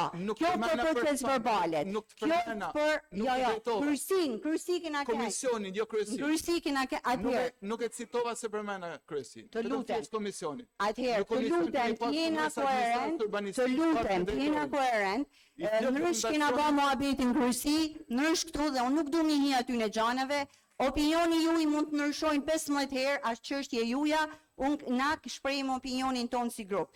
Në kryesi na kena diskutu edhe për sa i takon tona pikave që unë thash këtu, falenderoj administratën që na u përgjigj për ato që kishte, për dosjen që na vënë në dispozicion, por dosjet ishin të mangta. Dhe për këtë unë e theksoj, dosjet ishin të mangta. Unë që thash par këtu, asnjë prej pikave nuk ishin. Faleminderit. Për pikë dhe nën për nën, mundesh me pa krahasimin midis pikave që janë vënë në dispozicion me ligjin edhe me pikat e atij ligji. Na jena të diskutu sot për posedim, pronet, shtetnore, ose aty në ato letra që na kanë prune, herë thohet pasuni shtetnore, herë thohet nuk identifikohet. Pra kjo len me pas nesër mundësin për me pas konflikte. Nuk identifikohet. Pra, e para, e dytë, nuk e zgjidhim, na jena të diskutu sot, a duhet kalojnë ky projekt vendim apo jo? Nuk jena të repliku, ligji a repliku, ku a repliku, të lutem. Të lutem, kryetar. Zonja Petani. Faleminderit, zotë kryetar, bashkohu me mendimin e zotit koleg, që mos asgjashin shumë sepse u bë legjend puna e Thethit.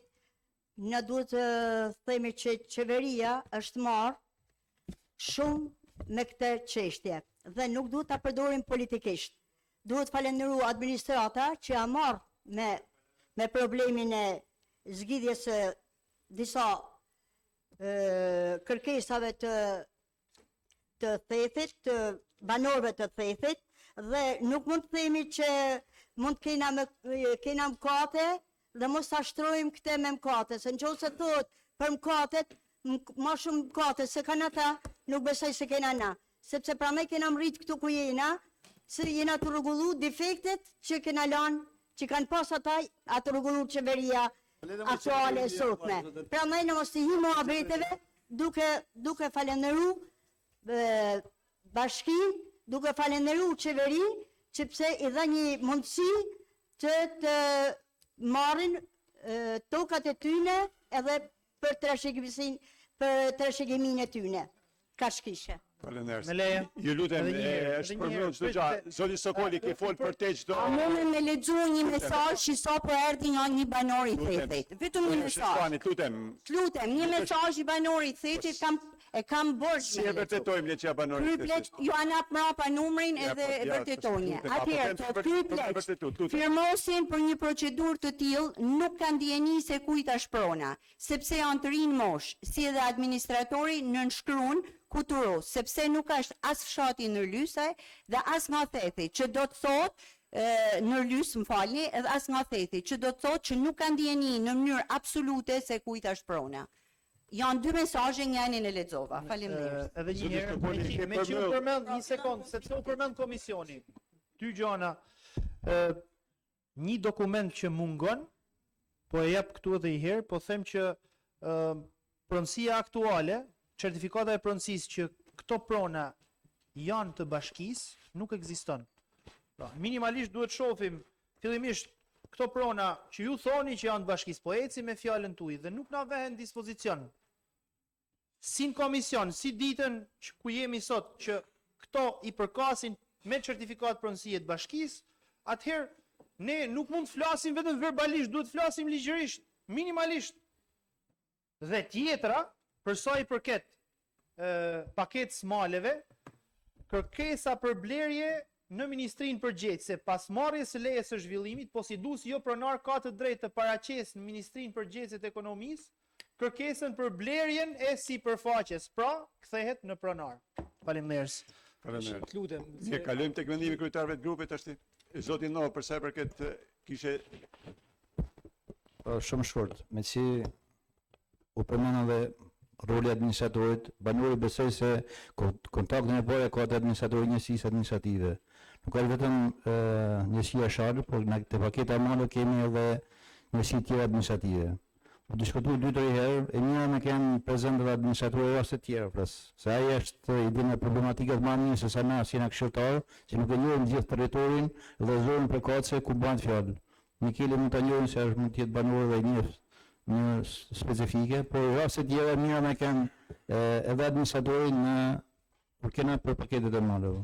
Faleminderit zoti Pashuku. Zoti No, në të grupit PS-s. Si grup shprehim dakordsi ndjedhe me këtë projekt vendim. Zoti Sokoli. Zoti kryetar, duhet të zgjatem vetëm 2 rafe nëse më lejohet, unë duhet t'ju them gjithë kolegëve të mi, as kujt tjetër, as administratës, as kujt tjetër, përgjegjësia është e aplikuesit, është e kryeplakut, është administratorit, këto, më fal, lutem, është e zyrës juridike, është e drejtorisë përgjegjëse, dhe për ne nuk është, lutem Zonja Shkajla, lutem.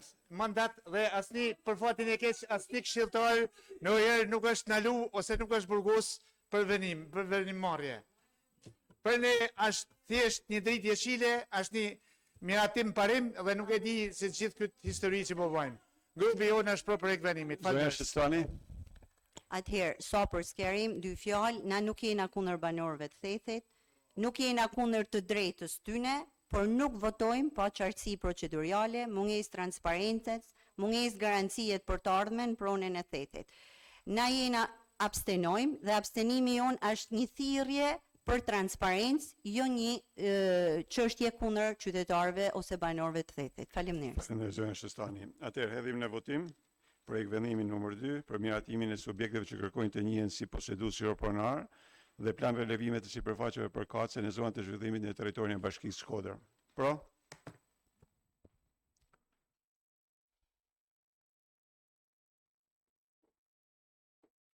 Kundër? Abstenim?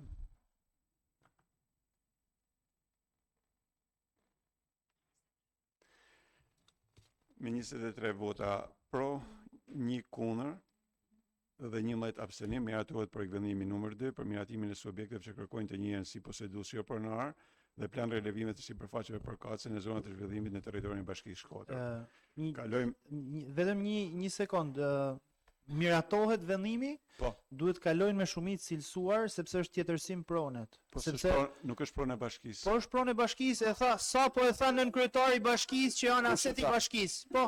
Kush e tha? Shiko, lutem, se po Do thonë, ne këtë informacion nuk e kemi. Nuk je Këtë informacion nuk e kemi. Faktikisht disa herë fjalën, por tash ndoshta me abuzu nuk do të thonë që ke drejt.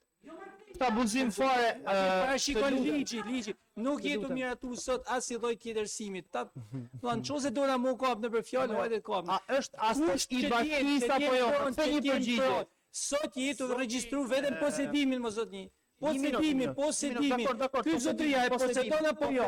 Po, nuk je të tjetër sugjo. Pse Zoti nën kryetar, këto prona janë aset i bashkisë apo jo? Një përgjigje është të thjeshtë e mbyllur. Po apo jo? Sot nëse ju, a thoni ju po.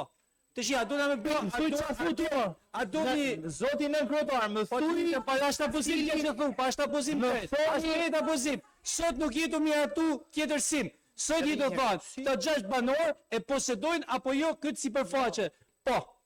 E kuja është prona? Më fali minut. Ju të falenderoj zotin Bianco, faktikisht se ju a lexoj komplet rregullohen dhe që ju kthjelloj i fije se që ishin bashkisë apo jo seancët ishit dhe për çajin të diskutu. Nuk ka as një lloj. Jo, nuk jam hiç emocional. E kam kërkuar 3 herë fjalën për më të thonë këto që po them tani. E falenderoj zotin Biancun se lexoi komplet ligjin. Janë parashikuar në ligj ato, nuk i kena shpik ne.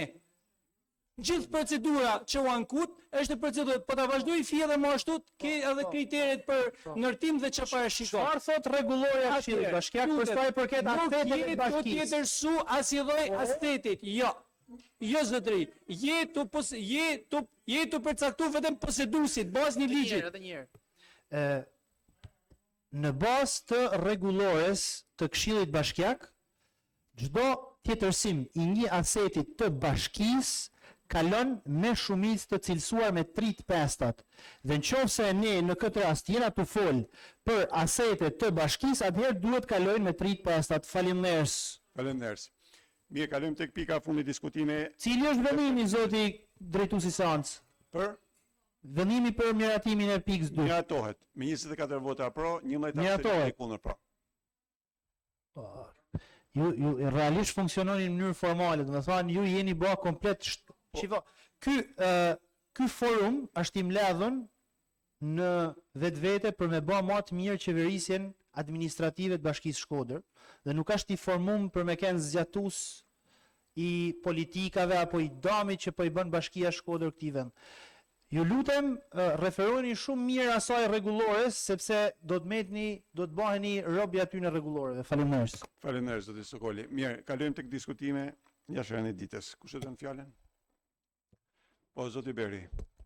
Përshëndetje. Kam një kërkesë të banorëve të rrugës e Them Kazazi. Është e disata herë që e bëj që kërkesë. Kërkojnë sinjalistikë horizontale, sepse është një pjesë e rrugës e drejtë që është shtruar para i vitit 2 dhe është bë rrezikshmëri për fëmijët e asaj zonë. Ju lutem 3-4 bume e kishin zgjidhur këtë problem. Faleminderit. Faleminderit zoti Beri. Dikush tjetër nga ana këshilltarëve? Po, zonja Shtullaku. Përshëndetje.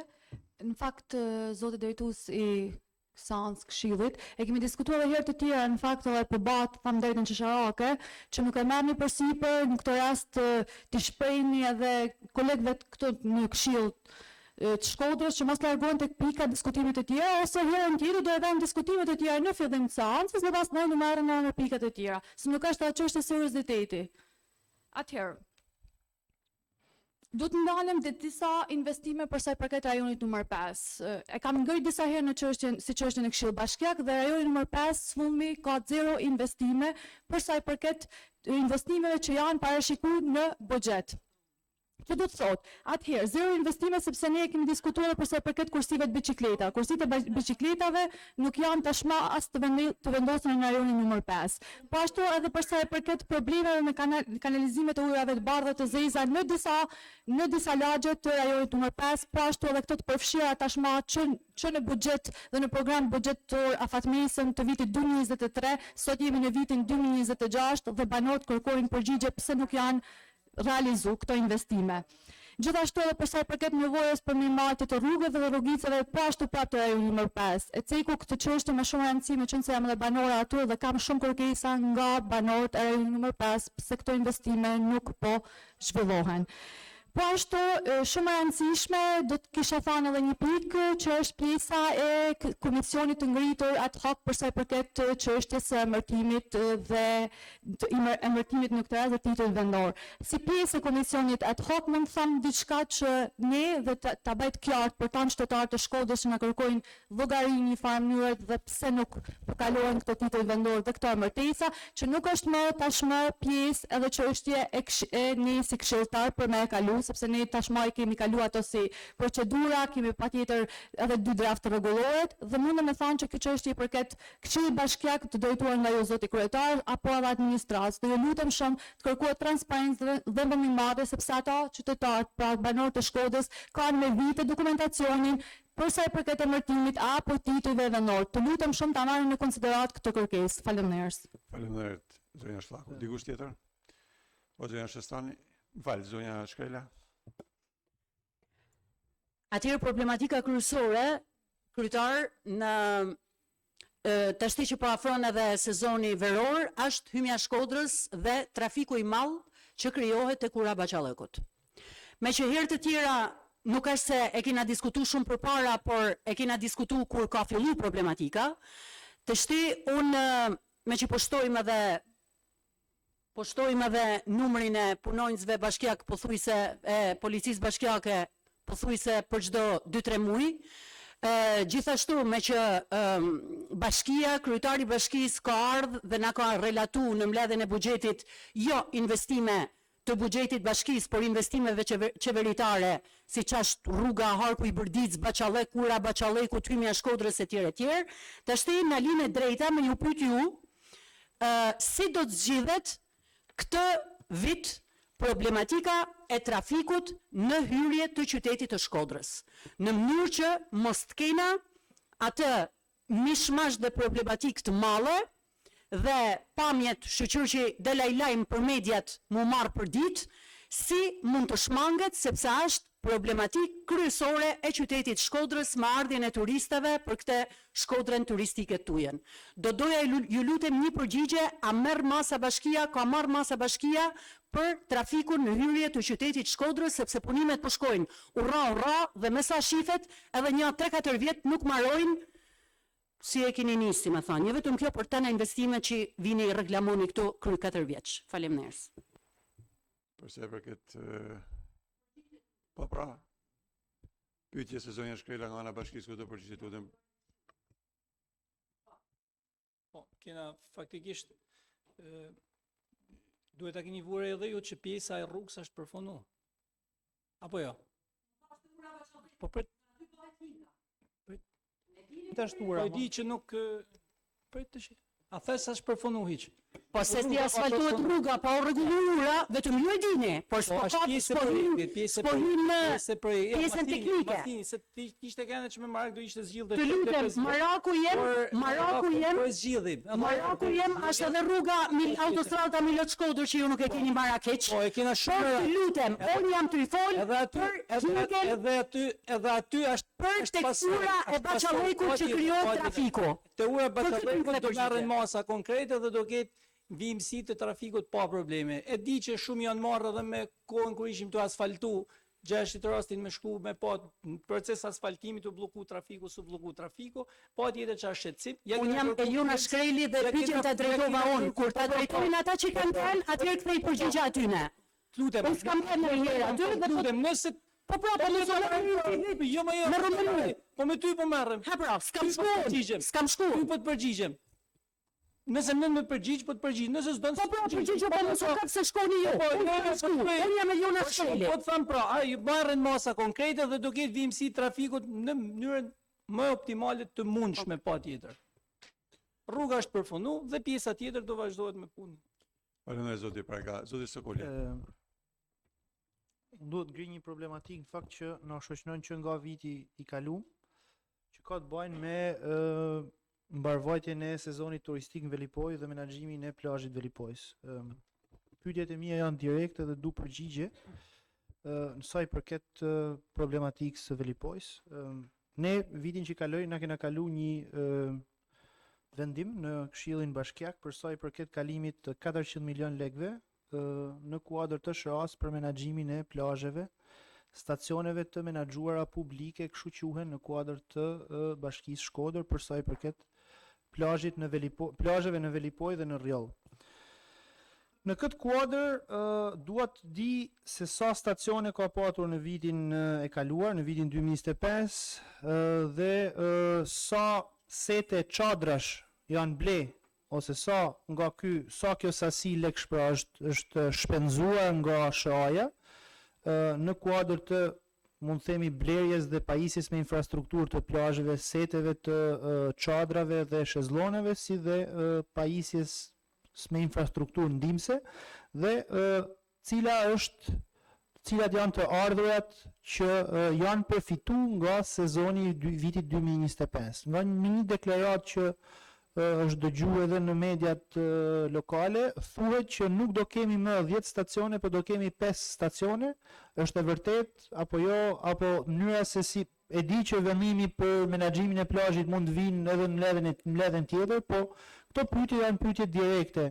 E para, sa të ardhura ka marr Bashkia Shkodër ose SHA-ja në këtë rast në kuadër të sezonit të vjetshëm turistik dhe sa stacione plazhesh nga 10 janë zhvilluar në sezonin e vjetshëm turistik, si dhe sa stacione do ketë si vjet, pavarësisht se vendimi për menaxhimin e plazheve mund të jetë në mbledhjet e tjera të Këshillit Bashkiak. Faleminderit.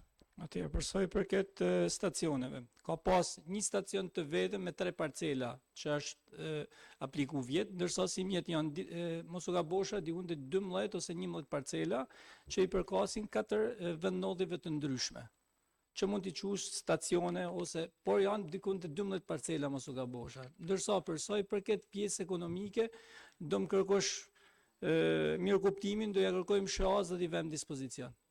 Kurse për parcela ka rritje si mjet, do të thonë 4 postacione të ndryshme. Faleminderit. Si gjë, faleminderit. Zoti Beri, pyetje tjetër? Po.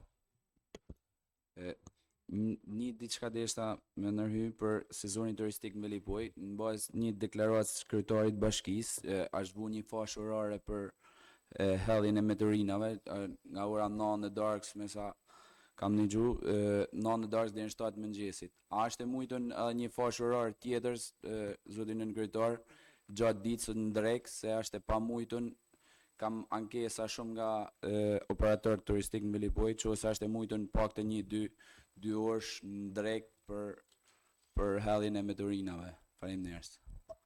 Atëherë, për sa i përket është e vërtet është një fashë orare, bashkëpunim edhe me biznesin e kena diskutu, kërkon mirë kuptim, kërkon bashkëpunim pa tjetër, që mënyrë të hedhja meteorinave tjetë e koordinuar në mënyrë që mos bëhet pengesë për zhvillimin e turizmit.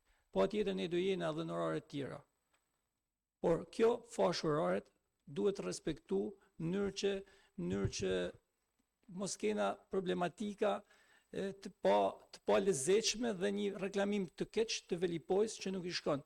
Ma edhe për të mirë të biznesit, po edhe të qytetarëve. Pa tjetër në koordinim me bizneset, mund ta sajojmë diçka tjetër, ose se mund të bim dakord për një orar ndoshta të ndërmjetëm ato biznese që kanë të nevojshme, por ai është shumë e nevojshme, se është një orar i gjatë që shkon drejt me depozitu mbetje. Dhe bëhet do të thonë shtron dakord me ato orar, në mënyrë që ato biznese bëhet fjalë për orarin e bizneseve dhe biznesi e din se sa influencë ka pastërtia dhe duhet pa tjetër të rakordojnë bashkë me nërmarrjen tonë edhe me firmën që është në terren për oraret dhe mënyrën më të mirë. Ato janë orare fikse, por që ne në bashkëpunim me një tjetër mund gjejmë mirë kuptimin, shtohet një fashë orare, por këtë nuk mund ta them unë sot. Në rregull, po janë media shimore që nuk mund të ruhen, a kupton, nuk mund të ruhen për atë. Kena pas diskutim edhe me biznese që operojnë në pjesa e hotelerisë. Po, te hoteleria që kanë këtë problem, do gjejmë mënyrën ta zgjidhim, por është shumë e rëndësishme që të respektohet dhe të ketë një koordinim mes biznesit dhe bashkisë për tërheqjen e meteorinave. Patjetër, është edhe mirë biznesi e unë vetë atë pjesë. Po të tham gjatë një orar, Tjetër mund ta një orar në drejt. mund ta dis nuk di të them sot, por e Okej. rëndësishme është që të respektohet kjo Patjetër. po është për të mirë të sezonit. Okej, faleminderit. Po, zoti Pashuku. Po, atëherë autoriteti rrugor, me qa jemi të pa të vunë, dhe më hanë për monitorimin e shpejtësisë në kryqëzime kryesore. Unë e kam shumë mirë që aty vunë, kamerat edhe ato. Unë e kam kërkuar rrallë tjera dhe te kryqëzimi i Beltos janë 3 kamera që janë tu vendos. E mira është, e kam bën kërkesa rrallë tjera, të paktën ndërqimin në rrugor. Është 100 metër, janë 3 kryqëzime. Është rruga në Malehebaj që shkon në periudhën e verës, aty është shumë trafik edhe ka bërim me aksidentesh. Kam kërkuar rrallë tjera, të paktën kja bën një shkresë edhe i herët, që kena edhe ministrin nga Shkodra. Shpresoj që të paktën të vendosin ndërqimin rrugor në 3 kryqëzime. Faleminderit zoti Pashuku, zoti Bianco. Atëherë kam një pyetje ndoshta për dikën për njërin për nën kryetarëve, kam paraqit një kërkesë për interpelancë. Është një situatë që nuk është se lidhet thjesht me Shkodrën, por lidhet thjesht me pjesën e sigurisë rrugore, kryesisht fëmijëve, situata që ndodhi në rasti që ndodhi tragjik jashtëzakonisht i dhimbshëm i Durrësit. Na kërkon një vëmendje shumë më të madhe që të parandalojmë situata, sepse fenomenet e kena të ngjashme që lidhen me sigurinë rrugore, sidomos në sigurinë e rrugëve të biçikletave, shumë mirë që janë bërë në disa zona, por problemi është që aty lvizin motorra, këto që shpërndajnë picat apo ushqime tjera, lvizin monopatina, lvizin dhe po ashtu edhe rrugë të caktuara, qoftë edhe Gyadoli që edhe në orare kur lejohet lëvizshmëria mjeteve, trotuaret janë të nxanura me makina etj. Janë disa problematika që mund të shtrohen, kam kërkuar një interpelancë. E keni marrë për herën tjetër. Interpelancë kryetari në respekt procedurës ja ka kaluar. Ja kena përcjell edhe kryetari dhe administratë. Ka herë respekton rregulloren. Edhe falenderoj. Ka herë në pikë që bën nesh me ligjin. Jo, dakor, po nuk je ti që je vendos thjesht unë thot. Jo, në raport me ligjin jo unë. Pra, jam do të falenderoj që nga një herë. Po mirë që më falenderove herë. Se gjithmonë të kritiku, kështu që kërkoj domethënë, okay, a herën tjetër e ke ti komunikimin. E keni ju komunikimin. Ja kena përcjell, jo. Jo, e keni ju komunikimin që keni realizuar. I kena përcjell, po. Po, e lën për herën tjetër që mos do të bëhet herën tjetër. Okej, faleminderit. Ose me kryetarin ose me kryetarin, nuk ka rëndësi. Nuk jam i kështu i lidhur drejt për drejt me as rëndësi ka që më ushtru si fenomen. Patjetër. E kena marrë konsiderat. Me vun lvizje çka kena mundësi për me ndërhyrje dhe me vun lvizje kështu. Mandena a kryetari se kryetari është e treta herë kryetar që ta vën duke këshilltar. Po. Për arsye të kolegëve. Është mos respekt për kjo që bëhet. Për çfarë? Që nuk e dëgjojnë këtë të fundit, pikën e fundit. Prandaj unë jam me mendimin e asaj kolegës me vut parën. Sepse këtu është puna këshilltarit. Mirë zoti Shkau. Të nderuar nën kryetar, të nderuar këshilltar, përfaqësues të administratës, përfaqësues të medias, të nderuar qytetarë, mbledhjen e Këshillit deklarohet mbyllur.